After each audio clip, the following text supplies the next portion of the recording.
ਸਤਿ ਸ੍ਰੀ ਅਕਾਲ। Punjabi radio USA ਸੁਣ ਰਹੇ ਦੇਖ ਰਹੇ ਸਾਰੇ ਸਰੋਤਿਆਂ ਤੇ ਦਰਸ਼ਕਾਂ ਨੂੰ ਜੀ ਆਇਆਂ ਨੂੰ ਸਵਾਗਤ ਹੈ। ਅੱਜ ਦੇ ਪ੍ਰੋਗਰਾਮ ਪੰਜਾਬੀ ਟੈਕ ਟਾਕ ਦੇ ਵਿੱਚ ਮੈਂ ਰਾਜਕਨਵੀਰ ਸਿੰਘ ਜੁੜ ਚੁੱਕੇ ਨੇ ਮੇਰੇ ਨਾਲ ਇਸ ਮੌਕੇ ਹਰਵਿੰਦਰ ਸਿੰਘ ਕੰਗ। ਹਰਵਿੰਦਰ ਜੀ ਆਇਆਂ ਨੂੰ ਸਵਾਗਤ ਹੈ। ਸਤਿ ਸ੍ਰੀ ਅਕਾਲ ਜੀ। ਸਤਿ ਸ਼੍ਰੀ ਅਕਾਲ ਰਾਜਕਨਵੀਰ ਸਿੰਘ ਤੇ ਪੰਜਾਬੀ ਰੇਡੀਓ USA ਸੁਣਨ ਵਾਲੇ ਸਾਡੇ ਸਾਰੇ ਮਾੜੇ ਵਿਊਅਰਸ ਸਰੋਤਿਆਂ ਦਾ ਇੱਕ ਵਾਰ ਫਿਰ ਤੋਂ ਨਿੱਘਾ ਜੀ ਆਖਦੇ ਹਾਂ ਪ੍ਰੋਗਰਾਮ ਪੰਜਾਬੀ ਟੈਕ ਟਾਕ ਦੇ ਵਿੱਚ, ਜਿਹਦੇ ਵਿੱਚ ਗੱਲਾਂ ਬਾਤਾਂ ਕਰਦੇ ਹਾਂ ਅਸੀਂ ਟੈਕਨੋਲੋਜੀ ਦੀ ਦੁਨੀਆ ਦੇ ਵਿੱਚ ਕੀ ਵਾਪਰ ਰਿਹਾ ਤੇ ਉਹਦਾ ਇੰਪੈਕਟ ਸਾਰੀ ਰੋਜ਼ਮਰਾ ਦੀ ਜ਼ਿੰਦਗੀ ਦੇ ਉੱਤੇ ਤੇ ਬਿਜ਼ਨਸਿਸ ਦੇ ਉੱਤੇ ਕੀ ਪੈ ਰਿਹਾ ਆਲਰੇਡੀ ਤੇ ਕੀ ਆਉਣ ਵਾਲੇ ਸਮੇਂ ਵਿੱਚ ਪਵੇਗਾ। ਉਹਦੇ ਸੰਬੰਧ ਵਿੱਚ ਅਸੀਂ ਗੱਲਾਂ ਬਾਤਾਂ ਕਰਦੇ ਹਾਂ। ਕੋਸ਼ਿਸ਼ ਸਾਡੀ ਹੁੰਦੀ ਹੈ ਕਿ ਆਪਣਾ ਪੰਜਾਬੀ ਦੇ ਵਿੱਚ ਇਸ ਕੰਟੈਂਟ ਨੂੰ ਕ੍ਰੀਏਟ ਕਰੀਏ ਤੇ ਆਪਣੇ ਵਿਊਅਰਸ ਸਰੋਤਿਆਂ ਦੇ ਲਈ ਸੌਖੇ ਸਿੱਧ ਪੱਧਰੇ ਅੱਖਰਾਂ ਦੇ ਵਿੱਚ ਦੱਸਦੇ ਜਾਈਏ ਕਿ ਕੀ ਦੁਨੀਆ ਦੇ ਵਿੱਚ ਵਾਪਰ ਰਿਹਾ ਤੇ ਆਪਣੇ ਆਪ ਨੂੰ ਕਿੱਦਾਂ ਵਧੀਆ ਤਰੀਕੇ ਦੇ ਨਾਲ ਆਉਣ ਵਾਲੇ ਇਸ ਜਾਂ ਚੱਲ ਰਹੇ ਇਸ ਜਿਹੜੇ ਟੈਕਨੋਲੋਜੀ ਦੇ ਰੈਵੋਲੂਸ਼ਨ ਦੇ ਲਈ ਉਹ ਆਪਣੇ ਆਪ ਨੂੰ ਤਿਆਰ ਕਰ ਸਕਣ। ਜੀ ਬਿਲਕੁਲ। ਸੋ ਹਰਵਿੰਦਰ, ਅੱਜ ਵੱਖ-ਵੱਖ ਵਿਸ਼ਿਆਂ ਦੇ ਉੱਤੇ ਜਿਹੜੀ ਉਹ ਆਪਣੀ ਗੱਲਬਾਤ ਰਹੇਗੀ, ਜਿਸ ਦੇ ਵਿੱਚ ਆਪਣੀ ਜਿਹੜੀ ਕੋਸ਼ਿਸ਼ AI ਨੂੰ ਲੈ ਕੇ ਜੋ ਕੁਝ ਚੱਲ ਰਿਹਾ ਉਹ ਵੀ ਤੁਹਾਡੇ ਨਾਲ ਜਿਹੜੀ ਉਹ ਸਾਂਝੀਆਂ ਕਰਾਂਗੇ। ਕਈ ਟੈਕ ਕੰਪਨੀਜ਼ ਆਪਣੇ ਕੁਝ ਪ੍ਰੋਡਕਟਸ ਆ ਉਹਨਾਂ ਨੂੰ ਬੰਦ ਕਰ ਰਹੀ ਆ। AI ਦੀ ਜਿਹੜੀ ਸਮਿਟ ਹੋਈ ਸੀ ਉਸ ਬਾਰੇ ਵੀ ਜਿਹੜੀ ਉਹ ਆਪਾਂ ਚਰਚਾ ਕਰਦੇ ਹਾਂ। GPT ਵੀ ਨਵਾਂ ਆ ਗਿਆ, ਉਹਦੀ ਵੀ ਜਿਹੜੀ ਆਪਾਂ ਉਹ ਚਰਚਾ ਇਸ ਦੇ ਵਿੱਚ ਜਿਹੜੀ ਉਹ ਕਰਾਂਗੇ।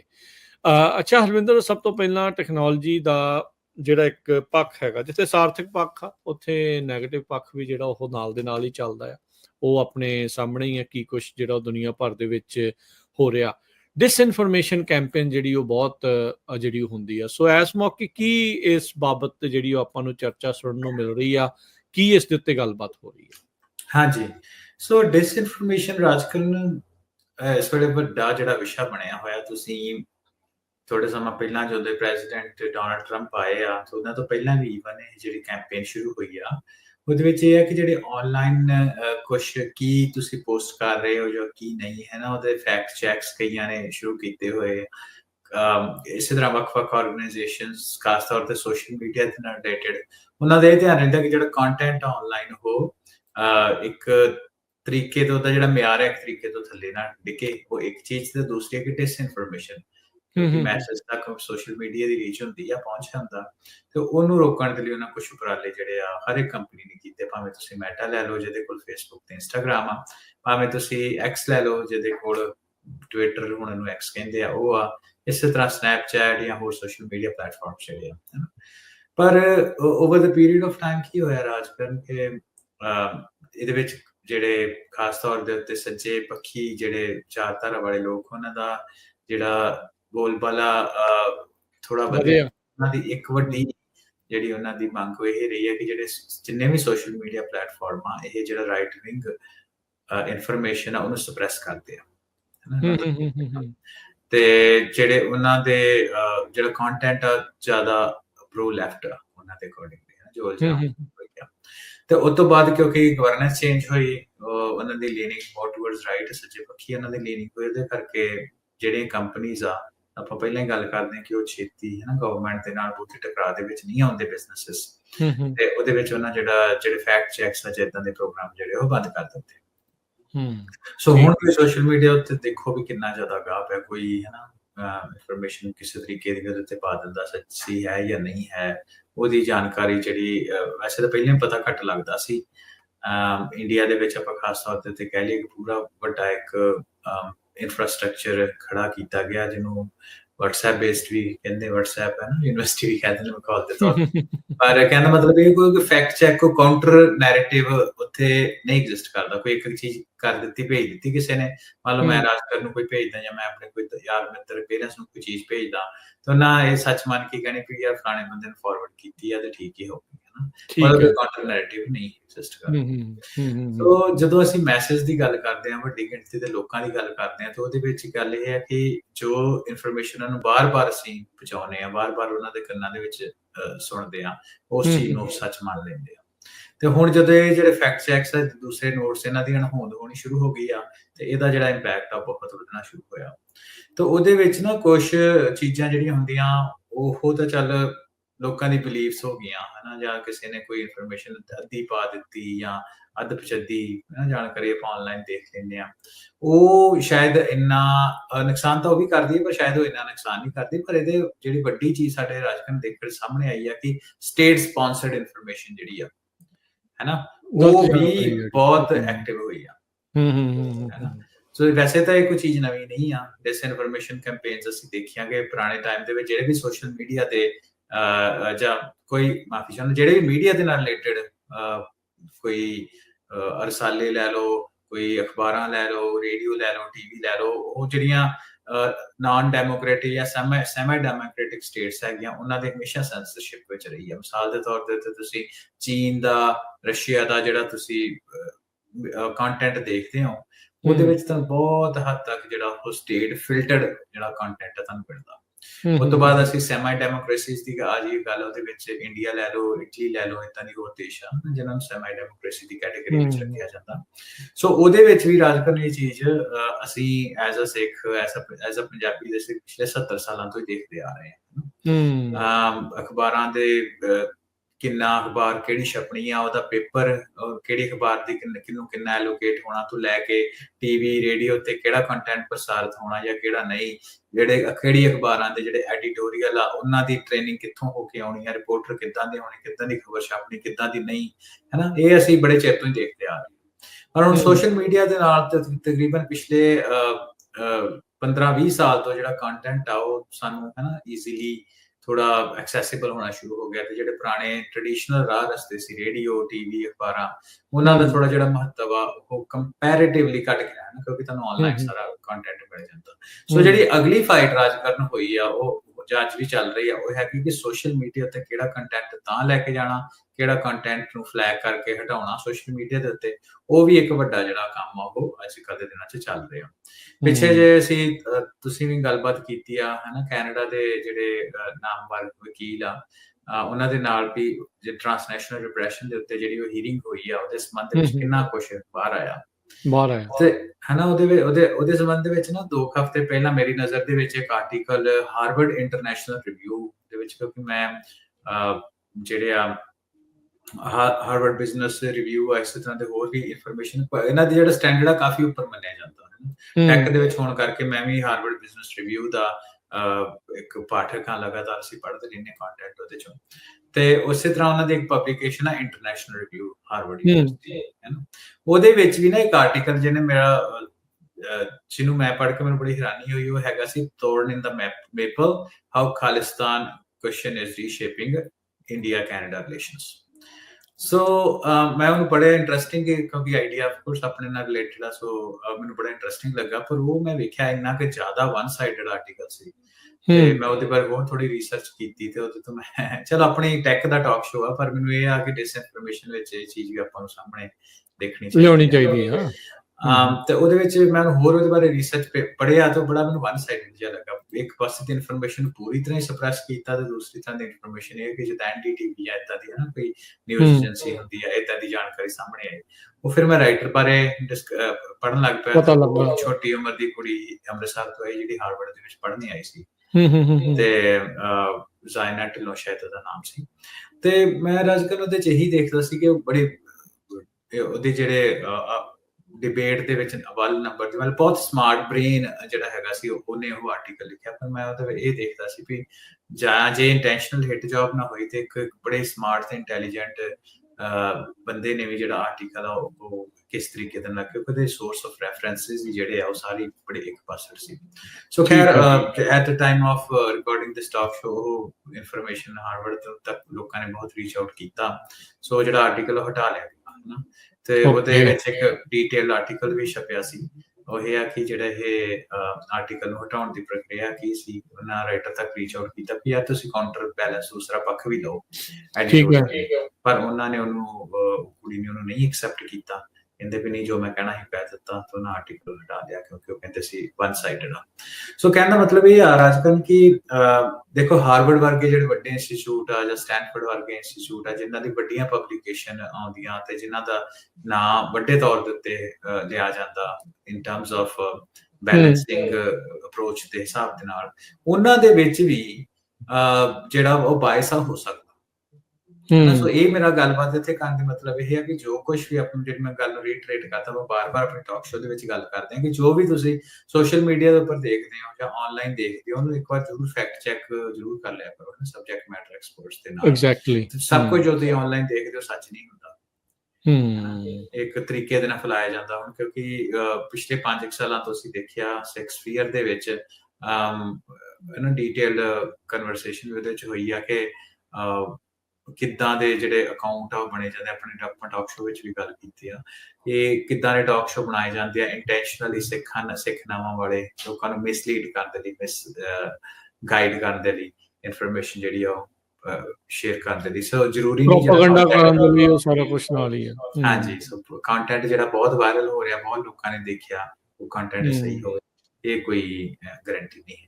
ਗਾਰੰਟੀ ਨਹੀਂ। ਸੋ ਆਪਾਂ ਨੂੰ ਬੜੇ ਹੀ ਧਿਆਨ ਦੇ ਨਾਲ ਇਸ ਚੀਜ਼ ਤੋਂ ਤੁਰਨਾ ਚਾਹੀਦਾ। ਇਹਦਾ ਹੱਲ ਰਾਜਕਰਨ ਕੋਈ ਨਹੀਂ ਹੈ at this point in time in terms of ਇਹ ਕੰਟੈਂਟ ਨੂੰ ਕਿੱਦਾਂ ਰੋਕਿਆ ਜਾਏ ਇਹਦਾ ਆਪਾਂ ਹੱਲ ਕੋਈ ਨਹੀਂ। ਬਸ ਇਹਦੀ ਕੰਜ਼ਿਊਮ ਕਰਨ ਦਾ ਜਿਹੜਾ ਉਹ ਹੱਲ ਹੈਗਾ ਸਾਡੇ ਕੋਲ ਕਿ ਆਪਾਂ ਨੂੰ ਕਾਊਂਟਰ ਚੈੱਕ ਕੀਤਾ ਜਾਏ। ਸੋਸ਼ਲ ਮੀਡੀਆ ਤੇ ਜੋ ਚੀਜ਼ ਦਿਖਦੀ ਆ ਉਹ ਰਿਐਲਿਟੀ ਤੋਂ ਬਹੁਤ ਦੂਰ ਹੋ ਸਕਦੀ ਹੈ ਰਿਐਲਿਟੀ ਦੇ ਲਾਗੇ ਛਾਗੇ ਵੀ ਨਹੀਂ ਹੋ ਸਕਦੀ।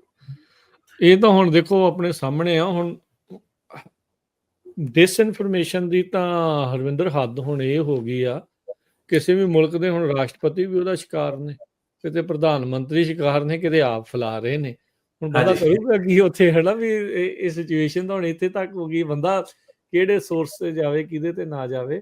ਇਹ ਕੰਜ਼ੰਪਸ਼ਨ ਦੇ ਉੱਤੇ ਹੁਣ ਮੈਨੂੰ ਲੱਗਦਾ ਜ਼ਿਆਦਾ ਰੌਲਾ ਜਿਹੜਾ ਉਹ ਰਹਿਣਾ ਆ ਵੀ ਕਿੰਨਾ ਕਿਹੜੀਆਂ ਚੀਜ਼ਾਂ ਕੰਜ਼ਿਊਮ ਕਰਦੇ। ਕੰਜ਼ਿਊਮ ਤਾਂ ਜਿਹੜੀਆਂ ਤੁਸੀਂ ਕਰ ਹੀ ਰਹੇ ਆ ਉਹ ਤੇ ਰਿਐਕਟ ਤੁਸੀਂ ਕਿੱਦਾਂ ਕਰਦੇ ਆ।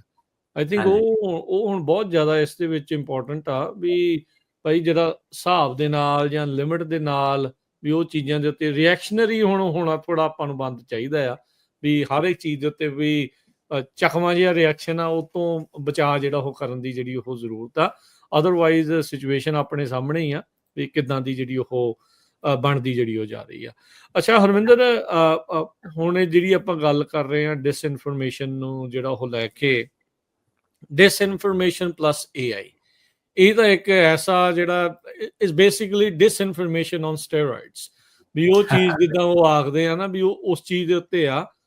ਹੁਣ AI ਦੇ ਵਿੱਚ ਐਥਿਕਸ ਕਹਿਣ ਨੂੰ ਬਹੁਤ ਨੇ ਗੱਲਾਂ ਨੇ ਹੈਗੀਆਂ ਨੇ ਰੈਗੂਲੇਸ਼ਨਸ ਦੀਆਂ ਚਰਚਾਵਾਂ ਚੱਲਦੀਆਂ ਆ ਕੌਣ ਕੀ ਕਰ ਰਿਹਾ ਕੌਣ ਕੀ ਨਹੀਂ ਕਰ ਰਿਹਾ ਕਿਵੇਂ ਜਿਹੜਾ ਇਸ ਦੇ ਵਿੱਚ ਹੋਊਗਾ ਉਹ ਸਾਰੀਆਂ ਚੀਜ਼ਾਂ ਆ। ਹੁਣ ਐਥਿਕਸ ਦੇ ਵਿੱਚ ਐਥਿਕਸ AI ਦੇ ਵਿੱਚ ਇਹਦੀ ਵੀ ਹੁਣ ਵਿੱਚੇ ਹੀ ਕੰਟਰੋਵਰਸੀ ਆ ਵਿੱਚੇ ਕਈ ਐਗਜ਼ਾਮਪਲਸ ਨੇ ਕੀ ਹੁਣ ਜਦੋਂ ਦੋਨਾਂ ਨੂੰ ਆਪਾਂ ਰਲਗੱਡ ਕਰਕੇ ਦੇਖਦੇ ਆ ਇਹ ਵੱਡੀ ਇੱਕ ਸਿਚੁਏਸ਼ਨ ਕਹਿ ਲਓ ਵੀ ਚੀਜ਼ ਬਣ ਰਹੀ ਆ ਬਰੂਦ ਜਿਹਾ ਬਣ ਰਿਹਾ ਹੈ ਪਤਾ ਨਹੀਂ ਕਦੋਂ ਫਟਣਾ ਹੈ। ਸੋ ਆਪਾਂ ਇਹਨੂੰ ਦੋ ਤਰੀਕੇ ਨਾਲ ਨਾ ਦੋ ਹਿੱਸਿਆਂ ਵਿੱਚ ਇਹ ਕਨਵਰਸੇਸ਼ਨ ਐਥਿਕਸ ਵਾਲੇ ਨੂੰ ਲੈਣੇ ਆ। ਇੱਕ ਤਾਂ ਆਪਾਂ ਜਨਰਲ ਕਨਵਰਸੇਸ਼ਨ ਕੀ ਚੱਲ ਰਹੀ ਹੈ ਐਥਿਕਸ ਦੇ ਉੱਤੇ ਤੇ ਦੂਸਰੀ ਗੱਲ ਆਪਾਂ ਕਰਾਂਗੇ ਪਿਛਲੇ ਹਫਤੇ ਨਾ ਤਕਰੀਬਨ 26-27 ਫਰਵਰੀ ਦੇ ਆਸ-ਪਾਸ ਜਿਹੜਾ ਹਫਤਾ ਗਿਆ ਇਹਦੇ ਵਿੱਚ ਇੱਕ ਇੰਡੀਆ ਦੀ ਇੱਕ ਵਾਈ ਕੰਬੀਨੇਟਰ ਦੇ ਵਿੱਚ ਵਾਈ ਕੰਬੀਨੇਟਰ ਮੈਂ ਦੱਸ ਦਵਾਂ ਕਿ ਸਟਾਰਟਅਪਸ ਦੇ ਲਈ ਨਾ ਇੱਕ ਮੰਨਿਆ ਜਾਂਦਾ ਜਿਹੜਾ ਸਟਾਰਟਅਪਸ ਨੂੰ ਫੰਡ ਕਰਦੀ ਹੈ ਆਰਗੇਨਾਈਜੇਸ਼ਨ। ਉਹਦੇ ਵਿੱਚ ਇੱਕ ਇੰਡੀਅਨ ਜਿਹੜੀ AI ਬੇਸਡ ਕੰਪਨੀ ਜਿਹੜੀ ਉਹ ਸਾਹਮਣੇ ਆਉਂਦੀ ਆ ਉਹ ਕੰਟਰੋਵਰਸੀ ਵਿੱਚ ਆਉਂਦੀ ਹੈ। ਸੋ ਆਪਾਂ ਇਹ ਦੋਨੋਂ ਗੱਲਾਂ ਕਰਾਂਗੇ। ਪਹਿਲਾਂ ਆਪਾਂ ਪਹਿਲੇ ਹਿੱਸੇ ਦੇ ਵਿੱਚ ਗੱਲ ਕਰਦੇ ਹਾਂ ਕਿ ਚੱਲ ਕੀ ਰਿਹਾ ਐਥਿਕਸ ਦੇ ਵਿੱਚ। ਸੋ ਇਹ ਇੱਕ ਵੱਡਾ ਟੌਪਿਕ ਅੱਜ ਦੇ ਟਾਈਮ ਦੇ ਵਿੱਚ ਆਪਾਂ ਨੂੰ ਥੋੜਾ ਜਿਹਾ ਆਪਾਂ ਨੂੰ ਟੱਚ ਵੀ ਕਰਾਂਗੇ ਜਦੋਂ ਪੈਰਿਸ AI ਸਮਿਟ ਦੀ ਗੱਲ ਕਰਾਂਗੇ ਤਾਂ ਉਹਦੇ ਵਿੱਚ ਦੋ ਧਿਰਾਂ ਦੇ ਵਿੱਚ ਨਾ ਸਾਰੀ ਕਨਵਰਸੇਸ਼ਨ ਵੰਡੀ ਹੋਈ ਆ। ਇੱਕ ਤੇ ਇਹ ਆ ਕਿ ਜਿਹੜੇ ਐਥਿਕਸ ਵੀ ਜਿਹੜੀ ਡਿਵੈਲਪਮੈਂਟ ਐਥਿਕਸ ਵਿੱਚ ਇਹ ਆ ਕਈ ਚੀਜ਼ਾਂ ਆ ਜਾਂਦੀਆਂ ਤੇ ਕਈ ਪੱਖ ਆ। ਇੱਕ ਪੱਖ ਇਹ ਆ ਵੀ ਜਿਹੜੀ ਜਦੋਂ ਆਪਾਂ ਆਰਟੀਫੀਸ਼ੀਅਲ ਇੰਟੈਲੀਜੈਂਸ ਦੀ ਗੱਲ ਕਰਦੇ ਆ ਇਹਦਾ ਜਿਹੜਾ ਕੰਟਰੋਲ ਆ ਉਹ ਕਿਹਦੇ ਕੋਲ ਹੋਏ ਹੈ ਨਾ।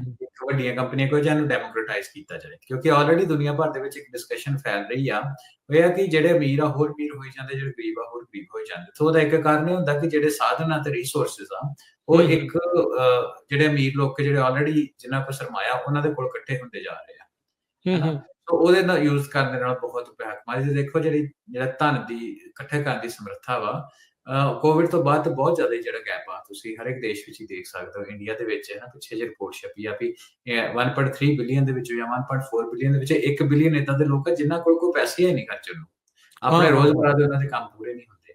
ਅਮਰੀਕਾ ਵਿੱਚ ਅਸੀਂ ਬੈਠੇ ਹਾਂ ਤੇ ਅਮਰੀਕਾ ਦੀ ਹਾਲਤ ਵੀ ਕੋਈ ਇਸ ਪੱਖੋਂ ਬੜੀ ਵਧੀਆ ਨਹੀਂ। ਕੋਵਿਡ ਦੇ ਟਾਈਮ ਤੇ ਤੁਸੀਂ ਵੀ ਦੇਖਿਆ ਹੋਣਾ ਕਿ ਰਿਪੋਰਟਾਂ ਛਪੀਆਂ ਸੀ ਕਿ 80% ਦੇ ਕਰੀਬ ਲੋਕ ਨਾ 78 ਆਈ ਥਿੰਕ, ਜੇ ਮੈਂ ਗਲਤ ਨਾ ਹੋਵਾਂ, ਪਰ ਤਕਰੀਬਨ 80% ਜਿਹੜੇ ਲੋਕ ਸੀ ਉਹਨਾਂ ਦੇ ਕੋਲ ਇੰਨਾ ਪੈਸਾ ਨਹੀਂ ਹੈਗਾ ਵੀ ਜੇ ਉਹਨਾਂ ਦੀ ਕਾਰ ਖਰਾਬ ਹੋ ਜਾਏ ਤੇ ਉਹ $1000 ਸਪੈਂਡ ਕਰ ਸਕਣ ਵਿਦਆਊਟ ਗੋਇੰਗ ਇਨਟੂ ਡੈਟ। ਹੈ ਨਾ, ਤੇਰੀ ਫਟਾਫਟ ਜਿਹੜੀ ਜਦੋਂ ਕੋਵਿਡ ਲਾਕਡਾਊਨ ਹੋਏ ਗਵਰਨਮੈਂਟ ਨੇ ਸਪੈਂਡਿੰਗ ਸ਼ੁਰੂ ਕਰ ਦਿੱਤੀ, ਲੋਕਾਂ ਨੂੰ ਪੇਮੈਂਟਾਂ ਦੇਣੀਆਂ ਸ਼ੁਰੂ ਕਰ ਦਿੱਤੀਆਂ, ਸਭ ਕੁਝ। ਸੋ ਅਸੀਂ ਗੱਲ ਕੱਲੀ ਇੰਡੀਆ ਦੀ ਨਹੀਂ ਕਰ ਸਕਦੇ ਕਿ ਅਸੀਂ ਅਮਰੀਕਾ ਦੇ ਵਿੱਚ ਜਿੱਥੇ ਦੁਨੀਆ ਭਰ ਤੋਂ ਸਭ ਤੋਂ ਵੱਧ ਸਰਮਾਇਆ ਹੈ ਨਾ, ਉੱਥੇ ਵੀ ਇਹ ਜਿਹੜੀ ਗੱਲ ਆ ਉਹ ਬਰਾਬਰ ਲਾਗੂ ਹੁੰਦੀ ਆ। ਸੋ ਉਹਦੇ ਸੰਬੰਧ ਦੇ ਵਿੱਚ ਜਦੋਂ AI ਇੱਕ ਵੱਡੀ ਟੈਕਨੋਲੋਜੀ ਆ, ਉਹਦੇ ਸੰਬੰਧ ਦੇ ਵਿੱਚ ਜਦੋਂ ਗੱਲਾਂ ਬਾਤਾਂ ਹੁੰਦੀਆਂ ਤੇ ਬਹੁਤ ਲੋਕ ਇਹ ਗੱਲ ਕਰਦੇ ਯਾਰ ਇਹਨੂੰ ਡੈਮੋਕ੍ਰੇਟਾਈਜ਼ ਕੀਤਾ ਜਾਏ, ਇਹਦਾ ਜਿਹੜਾ ਵੱਧ ਤੋਂ ਵੱਧ ਲੋਕੀ ਇੱਥੇ ਇਕੁਅਲੀ ਲਾਹਾ ਲੈ ਸਕਣ। ਇਹ ਨਹੀਂ ਵੀ ਕੁਛ ਚੰਦ ਲੋਕ ਆ ਉਹ ਇਹਨੂੰ ਵਰਤ ਕੇ ਤੇ ਫਿਰ ਅਮੀਰ ਗਰੀਬ ਦਾ ਜਿਹੜਾ ਪਾੜਾ ਉਹ ਵਧਾ ਲੈਣ। ਉਸ ਤੋਂ ਬਾਅਦ ਐਥਿਕਸ ਦੇ ਉੱਤੇ ਗੱਲਾਂ ਬਾਤਾਂ ਹੁੰਦੀਆਂ ਵੀ ਕਿੱਦਾਂ ਕੀ AI ਨੂੰ ਯੂਜ਼ ਕਰਕੇ ਅਸੀਂ ਵੈਪਨਸ ਆਫ ਮਾਸ ਡਿਸਟਰਕਸ਼ਨ ਤਾਂ ਨਹੀਂ ਬਣਾ ਰਹੇ। ਇੰਸਟੈਡ AI ਦਾ ਜਿਹੜਾ ਫੋਕਸ ਆ ਉਹ ਡਿਵੈਲਪਮੈਂਟ ਸਾਇੰਸ ਦੇ ਉੱਤੇ, ਡਿਵੈਲਪਮੈਂਟ ਦੇ ਉੱਤੇ ਹੋਣਾ ਚਾਹੀਦਾ, ਜਿਹੜੇ ਹਿਊਮਨ ਨੂੰ ਜਾਂ ਬੰਦਿਆਂ ਨੂੰ ਉਹ ਹੈਲਪ ਕਰ ਸਕੇ, ਹੈ ਨਾ, ਉੱਦਾਂ ਦੀ ਸਾਰੀ ਚੀਜ਼ਾਂ ਉਹ ਘੇਰਾਬੰਦੀ। ਸੋ ਪਰ ਇਹ ਜਿਹੜੀ ਤਕਰੀਬਨ 60 ਦੇਸ਼ਾਂ ਦਾ ਜਿਹੜਾ ਇਹਦੇ ਉੱਤੇ ਐਗਰੀਮੈਂਟ ਹੋਇਆ ਐਥਿਕਸ ਉੱਤੇ, ਜਿਹਦੇ ਵਿੱਚ US ਤੇ UK ਜਿਹੜੇ ਆ ਉਹ ਪਿੱਛੇ ਰਹੇ। US ਨੇ ਤੇ ਸ਼ਰੇਆਮ ਹੀ ਕਹਿ ਦਿੱਤਾ ਕਿ ਦੇਖੋ ਸਾਡਾ ਜਿਹੜਾ ਮਕਸਦ ਹੈਗਾ ਉਹ ਜਿਹੜੀ ਵੈਂਸ ਨੇ ਰਿਪਰੈਜ਼ੈਂਟ ਕੀਤਾ ਸੀ ਜਦੋਂ ਗਏ ਸੀ ਉੱਥੇ, ਸਾਡਾ ਜਿਹੜਾ ਫੋਕਸ ਆ ਉਹ ਇਹ ਨਹੀਂ ਹੈਗਾ ਵੀ ਆਪਾਂ ਇਹਨੂੰ ਕਿੱਦਾਂ ਲੈ ਕੇ ਜਾਣਾ, ਇਹ ਦੇਖਿਆ ਵੀ ਆਪਾਂ ਇਹਨੂੰ ਯੂਜ਼ ਕਰਕੇ ਆਪਾਂ ਆਪਣੇ ਆਪਰੇਸ਼ਨਸ ਨੂੰ ਕਿੱਦਾਂ ਆਪਟੀਮਾਈਜ਼ ਕਰ ਸਕਦੇ, ਜਾਂ ਤਾਂ ਲਾਹਾ ਕਿੱਦਾਂ ਲਿਆ ਜਾ ਸਕਦਾ। ਉਹਨਾਂ ਨੇ ਸ਼ਰੇਆਮ ਹੀ ਦੱਸ ਦਿੱਤਾ ਵੀ ਆਪਾਂ ਐਥਿਕਸ ਦੇ ਵਾਲੇ ਹੱਕ 'ਚ ਨਹੀਂ। UK ਵਿੱਚ ਵੀ ਉਹਨੇ ਇਹ ਕਿਹਾ ਵੀ ਆਪਾਂ ਇਸ ਲਈ ਨਹੀਂ ਇਹਦੇ ਉੱਤੇ ਸਾਈਨ ਕਰਨਾ ਕਿਉਂਕਿ ਅਸੀਂ ਇਹਦੇ ਗਵਰਨੈਂਸ ਦੇ ਜਿਹੜੇ ਰੂਲਸ ਆ ਕਲੀਅਰ ਨਹੀਂ ਹੈਗੇ। ਅਸੀਂ UK ਦੇ ਸਿਟੀਜ਼ਨ ਜਿਹੜੇ ਹੈਗੇ ਆ, ਇਹ ਬਹਾਨਾ ਕਹਿ ਲਓ ਜਾਂ ਸਟੇਟਮੈਂਟ ਉਹਨਾਂ ਦਿੱਤੀ ਕਿ ਜਿਹੜੇ UK ਦੇ ਸਿਟੀਜ਼ਨ ਆ ਸਾਡੇ ਲਈ ਉਹ ਪ੍ਰਮੁੱਖ ਆ ਤੇ ਆਪਾਂ ਇਸ ਲਈ ਸਾਈਨ ਨਹੀਂ ਕਰ ਰਹੇ। ਸੋ ਜਿਹੜਾ ਐਕੈਡੈਮਿਕ ਵਰਲਡ ਆ ਉਹ ਇਸ ਚੀਜ਼ ਨੂੰ ਬੜਾ, ਉਹ ਇਸ ਚੀਜ਼ ਤੋਂ ਲੈ ਕੇ ਬੜਾ ਨਿਰਾਸ਼ ਹੈ ਕਿਉਂਕਿ UK ਤੇ US ਇੱਕ ਵੱਡੀ ਇਕਨੋਮੀ ਸਭ ਦੁਨੀਆ ਦੀ। US ਇਨਫੈਕਟ ਵੱਡੀ ਇਕਨੋਮੀ ਆ ਤੇ UK ਵੀ ਟੌਪ 5 ਇਕਨੋਮੀਜ਼ ਦੇ ਵਿੱਚੋਂ ਇੱਕ ਆ। ਸੋ ਉਹਨਾਂ ਦੇ ਉੱਤੇ ਨਾ ਆਉਣਾ, ਜਿਹੜੇ ਐਥਿਕਸ ਤੇ ਕੰਪਲਾਇੰਸ ਦੀ ਜਿਹੜੀ ਕਨਵਰਸੇਸ਼ਨ ਆ ਉਹਨੂੰ ਵਾਕਈ ਇੱਕ ਵੱਡਾ ਧੱਕਾ ਹੈ ਨਾ, ਉਹ ਲੱਗੇ ਇਸ ਸਾਰੀ ਗੱਲਬਾਤ ਦੇ ਵਿੱਚ। ਸੋ ਅਜੇ ਇਹਦੇ ਬਾਰੇ ਰਾਜਕਰਨ ਕੋਈ ਮੋਟੇ ਤੌਰ ਦੇ ਉੱਤੇ ਕਲੈਰਿਟੀ ਨਹੀਂ ਆ ਕਿ ਇਹ ਕਿਹੜੇ ਪਾਸੇ ਨੂੰ ਗੱਲ ਜਾਊਗੀ, ਪਰ ਜਿਸ ਪਾਸੇ ਨੂੰ ਗੱਲ ਕੀਤੀ ਜਾ ਰਹੀ ਆ, ਪੁਸ਼ ਕੀਤੀ ਜਾ ਰਹੀ ਉਹ ਇਹ ਹੈ ਕਿ ਯਾਰ ਤੁਸੀਂ ਛੇਤੀ ਤੋਂ ਛੇਤੀ ਇਹਨੂੰ ਅਡੈਪਟ ਕਰਕੇ ਡਿਵੈਲਪ ਕਰੋ। ਐਥਿਕਸ ਤਾਂ ਆਪਾਂ ਬਾਅਦ ਚ ਵੇਖਾਂਗੇ, ਕੰਪਲਾਇੰਸ ਜਾਂ ਐਥੀਕਲ AI ਉਹ ਜਿਹੜੀਆਂ ਕਨਵਰਸੇਸ਼ਨਸ ਉਹ ਸੈਕਿੰਡ ਆ। ਸਰਮਾਇਆ ਜਿਹੜਾ ਪ੍ਰਧਾਨ ਇਸ ਟਾਈਮ ਤੇ AI ਦੇ ਟਾਈਮ ਵਿੱਚ। ਬਿਲਕੁਲ ਤੇ ਇਹਦੇ ਵਿੱਚ ਹਰਵਿੰਦਰ ਜਿਹੜੀ ਕੰਟਰੋਵਰਸੀ ਜੀ ਇੱਕ ਹੋਰ ਚੱਲ ਰਹੀ ਹੈ ਜਿਹੜੀ ਆਪਟੀਫਾਈ ਵਾਲੀ, ਉਹਦਾ ਕੀ ਰੌਲਾ ਚੱਲ ਰਿਹਾ ਹੈ? ਉਹ ਦੂਸਰੀ ਗੱਲ ਮੈਂ ਹੁਣ ਕਰਨ ਲੱਗਾ ਸੀ। ਮੈਂ ਨਾ ਐਗਜ਼ਾਮਪਲ ਆਪਾਂ ਪਹਿਲਾਂ ਵੀ ਕਰਦੇ ਹੁੰਦੇ ਵੀ ਟੈਕਨੋਲੋਜੀ ਆ, ਸਾਇੰਸ ਆ, ਇਹਨੂੰ ਤੁਸੀਂ ਕਿੱਦਾਂ ਯੂਜ਼ ਕਰਨਾ ਉਹ ਸਾਇੰਸ ਵਾਲੇ ਨੇ ਦੇਖਣਾ। ਆਪਾਂ ਆਪਟੀਆਈ ਦੀ ਗੱਲ ਕਰਨ ਲੱਗੇ ਸੀ ਕਿ ਉਹ ਵਾਈ ਕੰਬੀਨੇਟਰ ਦੇ ਵਿੱਚ ਨਾ ਇੱਕ ਸਟਾਰਟਅਪ ਜਿਹੜੀਆਂ ਹੁੰਦੀਆਂ ਉਹ ਕੰਪਨੀਆਂ ਆਉਂਦੀਆਂ ਉਹ ਆਪਣਾ ਕੇ ਡੈਮੋ ਦਿੰਦੀਆਂ ਤੇ ਉਹਦੇ ਬੇਸ ਦੇ ਉੱਤੇ ਜਿਹੜੇ ਕੰਬੀਨੇਟਰ ਵਾਲੇ, ਵਾਈ ਕੰਬੀਨੇਟਰ ਵਾਲੇ ਉਹ ਫੰਡ ਕਰਦੇ ਆ ਵੀ ਹਨਾ ਇਹਦੇ ਵਿੱਚ ਅਸੀਂ ਤੁਹਾਨੂੰ ਇਨਵੈਸਟ ਕਰਾਂਗੇ, ਇਸ ਕੰਪਨੀ ਦੇ ਵਿੱਚ ਪੋਟੈਂਸ਼ੀਅਲ ਹੈਗਾ ਉਹਨੂੰ ਅੱਗੇ ਲੈ ਕੇ ਜਾਣ ਦਾ। ਸੋ ਰਾਜਕਰਨ ਜਿਹੜਾ ਆਪਟੀਫਾਈ AI ਆ, ਇਹ ਵਿਵਾਨ ਵੈਦ ਤੇ ਕੁਸ਼ਲ ਮੋਤਾ ਕਰਕੇ ਨਾ ਦੋ ਬੰਦੇ ਆ, ਉਹਨਾਂ ਨੇ ਕੰਪਿਊਟਰ ਵਿਜ਼ਨ AI ਦੀ ਇੱਕ ਡਿਵੀਜ਼ਨ ਕਹਿ ਸਕਦੇ ਆ, ਉਹ ਹੈਗੀ ਕੰਪਿਊਟਰ ਵਿਜ਼ਨ ਬੇਸਿਕਲੀ ਕੈਮਰੇ ਦੇ ਨਾਲ ਤੁਸੀਂ ਯੂਜ਼ ਕਰਕੇ ਉਹਦੇ ਤੋਂ ਤੁਸੀਂ ਡੇਟਾ ਐਕਸਟ੍ਰੈਕਟ ਕਰਕੇ AI ਨੂੰ ਨਾ ਉਹ ਤੋਂ ਕੁਝ ਰਿਜ਼ਲਟ ਕਰ ਸਕਦੇ ਹੋ। ਕੰਪਿਊਟਰ ਵਿਜ਼ਨ ਨੂੰ ਮੋਟੇ ਤੌਰ ਤੇ ਸਮਝਣਾ ਹੋਵੇ ਸੋ ਉਹਦੇ ਵਿੱਚ ਨਾ ਉਹਨੇ ਇੱਕ ਡੈਮੋ ਦਿੱਤਾ। ਉਹ ਡੈਮੋ ਰਾਜਕਰਨ ਨੇ ਇਹ ਦਿੱਤਾ ਕਿ ਫੈਕਟਰੀ ਵਰਕਰਸ ਦੇ ਵਿੱਚ ਆਸੇ-ਪਾਸੇ ਸਾਰੇ ਪਾਸੇ ਕੈਮਰੇ ਲੱਗੇ ਹੋਏ ਆ, ਉਹਦੇ ਨਾਲ ਜਿਹੜੀ ਆਰਟੀਫੀਸ਼ੀਅਲ ਇੰਟੈਲੀਜੈਂਸ ਆ ਉਹ ਐਨਾਲਾਈਜ਼ ਕਰ ਲੈਂਦੀ ਆ ਕਿ ਉਹ ਜਿਹੜੇ ਵਰਕਰ ਆ ਉਹ ਟਰੈਕ ਕਰ ਰਹੇ ਆ ਅਸੈਂਬਲੀ ਲਾਈਨ ਨੂੰ, ਤੇ ਉਹਨਾਂ ਦੀ ਜਿਹੜੇ ਫੈਕਟਰੀ ਦੇ ਮੈਨੇਜਰ ਉਹਨਾਂ ਨੂੰ ਪ੍ਰੋਡਕਟਿਵਿਟੀ ਡੇਟਾ ਲੈ ਕੇ ਆਉਂਦੇ ਆ ਉਹਨਾਂ ਦੇ ਸਾਹਮਣੇ। ਠੀਕ ਆ, ਉਹਦੇ ਵਿੱਚ ਡੈਮੋ ਦੇ ਵਿੱਚ ਜਿਹੜਾ ਕਿ ਵਾਕਈ ਮੈਨੂੰ ਜੋ ਲੱਗਦਾ ਬਲੈਂਡਰ ਹੀ ਸੀ ਇੱਕ ਹਿਸਾਬ ਦੇ ਨਾਲ, ਤੇ ਇਵੈਂਚੁਅਲੀ ਉਹ ਜਿਹੜਾ ਡੈਮੋ ਸੀ ਉਹਨਾਂ ਦੀ ਵਾਈ ਕੰਬੀਨੇਟਰ ਦੀ ਉਹਨਾਂ ਵੈਬਸਾਈਟ ਤੋਂ ਬਾਅਦ ਡਿਲੀਟ ਕਰ ਦਿੱਤਾ ਕਿਉਂਕਿ ਕੰਟਰੋਵਰਸੀ ਇੰਨੀ ਜ਼ਿਆਦਾ ਰੈਪਟ ਹੋ ਗਈ। ਸੋ ਉਹਨੇ ਕਿਹਾ ਵੀ ਮੰਨ ਲਓ ਵੀ ਕੋਈ ਨੰਬਰ 17 ਨੰਬਰ ਵਰਕਰ ਆ ਤੇ ਉਹਨੂੰ ਕਹਿੰਦੇ ਕਿ ਉਹਨੂੰ ਜਿਹੜਾ ਮੈਨੇਜਰ ਆ ਉਹਨੂੰ ਕਨਫਰੰਟ ਕਰਕੇ ਕਹਿੰਦਾ ਕਿ ਤੂੰ ਆਪਣੀ ਆਵਰਲੀ ਆਊਟਪੁੱਟ ਨਹੀਂ ਲੈ ਕੇ ਆਇਆ, ਕੰਮ ਨਹੀਂ ਕਰ ਰਿਹਾ ਤੂੰ ਪੂਰਾ, ਮਤਲਬ ਕੰਮ ਨਹੀਂ ਕਰ ਰਿਹਾ। ਤੇ ਉਹਨੂੰ ਪੁੱਛਦਾ ਹਾਂ ਰਫ ਡੇ, ਤੇ ਉਹ ਅੱਗੋਂ ਕਹਿੰਦਾ ਰਫਲੀ ਮੋਰ ਲਾਈਕ ਅ ਰਫ ਮੰਥ ਹੈ ਨਾ ਤੇਰੇ ਲਈ, ਕਿਉਂਕਿ ਤੇਰੀ ਜਿਹੜੀ ਐਫੀਸ਼ੀਐਂਸੀ ਆ ਹਨਾ AI ਦੇ ਨਾਲ ਤੇਰੀ ਜਿਹੜੀ ਟਰੈਕਿੰਗ ਆ ਉਹਨੇ ਸਾਰੀ ਕੀਤੀ ਆ, ਜਿਹੜੀ ਤੇਰੀ ਐਫੀਸ਼ੀਐਂਸੀ ਆ ਉਹ ਬਹੁਤ ਜ਼ਿਆਦਾ ਘੱਟ ਆ ਹਨਾ। ਪੂਰੇ ਮਹੀਨੇ ਤੇ ਦੀ ਘਟ ਰਹੀ ਆ। ਹਾਂਜੀ ਹਾਂਜੀ ਠੀਕ ਆ। ਤੇ ਉਹਦੇ ਵਿੱਚ ਇਹ ਕਿ ਸੋ ਬੇਸਿਕਲੀ ਉਹਦੇ ਚ ਇਹ ਆ ਕਿ ਨਹੀਂ ਕਿ ਤੇਰੀ ਐਫੀਸ਼ੀਐਂਸੀ ਬਹੁਤ ਘੱਟ ਆ, ਤੈਨੂੰ ਟਰੈਕ ਕੀਤਾ ਤੇਰੀ ਐਫੀਸ਼ੀਐਂਸੀ 17% ਹੈ ਨਾ, ਜਾਂ ਤੈਨੂੰ ਫਾਇਰ ਕੀਤਾ, ਇਦਾਂ ਦੀ ਚੀਜ਼ਾਂ ਹਨਾ। ਸੋ ਉਹਦੇ ਵਿੱਚ ਰਾਜਕਨ ਨੂੰ ਇਸ ਤਰ੍ਹਾਂ ਹੁਣ ਆਪਾਂ ਐਥਿਕਸ ਦੇ ਵਿੱਚ ਨਹੀਂ ਇਸ ਤਰ੍ਹਾਂ ਲੈ ਕੇ ਆਉਂਦੇ ਆ ਕਿ ਜਿਹੜੇ ਫੈਕਟਰੀ ਵਰਕਰਸ ਆ ਹਨਾ, ਜਾਂ ਲੋਕੀ ਜਿਹੜੇ ਫੈਕਟਰੀਆਂ ਦੇ ਵਿੱਚ ਕੰਮ ਕਰਦੇ, ਬਿਲਕੁਲ ਉਹਨਾਂ ਨੂੰ ਇਹ ਮੰਨਿਆ ਜਾਂਦਾ ਕਿ ਉਹ ਸਭ ਫੂਡ ਚੇਨ ਦੇ ਉੱਤੇ, ਜਦੋਂ ਆਪਾਂ ਟੈਕ ਜਾਂ ਕਿਸੇ ਫੈਕਟਰੀ ਦੀ ਫੂਡ ਚੇਨ ਦੀ ਗੱਲ ਕਰਦੇ ਹਾਂ, ਜਿਹਦੇ ਪੈਸੇ ਪੱਖੋਂ ਉਹ ਲੋਕ ਹੁੰਦੇ ਆ ਜਿਹੜੇ ਬਹੁਤ ਮਿਹਨਤ ਕਰਕੇ ਕੰਮ ਕਰਦੇ ਆ ਹਨਾ। ਸੋ ਉਹਦੇ ਬਾਰੇ ਲੋਕੀ ਇਹ ਕਹਿੰਦੇ ਆ ਕਿ ਇਹ ਤਾਂ ਇੱਕ ਸਵੈਟ ਸ਼ਾਪ ਬਣਾਉਣ ਦੀ ਕੋਸ਼ਿਸ਼ ਕੀਤੀ ਆ ਹਨਾ ਇਹਨਾਂ ਸਾਰਿਆਂ ਨੇ ਤੇ ਸੋਸ਼ਲ ਮੀਡੀਆ ਦੇ ਉੱਤੇ। ਤੇ ਇਹ ਆ ਕਿ ਵੀ ਜਿਹੜਾ ਉਹਨਾਂ ਦੇ ਵਿੱਚ ਹੋਰ ਬੇਸਿਕਲੀ ਉਹਨਾਂ ਦਾ ਕੰਜ਼ਿਊਮਰ ਕੱਢਣਾ ਹੈ ਨਾ। ਸੋ ਆਪਾਂ ਪੁਰਾਣੇ ਸਮੇਂ ਦੇ ਵਿੱਚ ਪੁਰਾਣੀ ਫਿਲਮਾਂ ਨਹੀਂ ਦੇਖਦੇ ਹੁੰਦੇ ਵੀ ਇੱਕ ਜਿਹੜਾ ਪੁਰਾਣੇ ਟਾਈਮ ਦੇ ਉੱਤੇ ਜ਼ਮੀਨਦਾਰੀ ਸਿਸਟਮ ਹੁੰਦਾ ਹੈ ਕਿ ਇੱਕ ਜ਼ਮੀਨਦਾਰ ਹੁੰਦਾ ਵਾ ਤੇ ਉਹ ਜਿਹੜਾ ਵਰਕਰ ਆ ਉਹ ਘੋੜੇ ਤੇ ਖਲੋਤਾ ਹੁੰਦਾ ਤੇ ਉਹਨੂੰ ਘੋੜੇ ਮਾਰ ਕੇ ਕੰਮ ਕਰਾਉਣ ਡਿਆ ਹੁੰਦਾ। ਸੋ ਗੱਲ ਇਹ ਆ ਕਿ ਉਹਨੂੰ sweatshop as a service ਦੇ ਤੌਰ ਦੇ ਉੱਤੇ ਨਾ ਇਹਦੀ ਕੰਟਰੋਵਰਸੀ ਹੋਈ ਕਿ ਇਹ ਬੇਸਿਕਲੀ ਸਲੇਵਰੀ ਆ ਵੀ ਬੰਦੇ ਜੇ ਇੱਕ ਚੀਜ਼ ਨੂੰ ਕਰ ਰਹੇ ਆ, ਨਹੀਂ ਕੰਮ ਕਰ ਰਹੇ ਆ, ਉਹਨੂੰ ਐਨਾਲਾਈਜ਼ ਕਰ ਰਹੇ ਆ ਹਨਾ।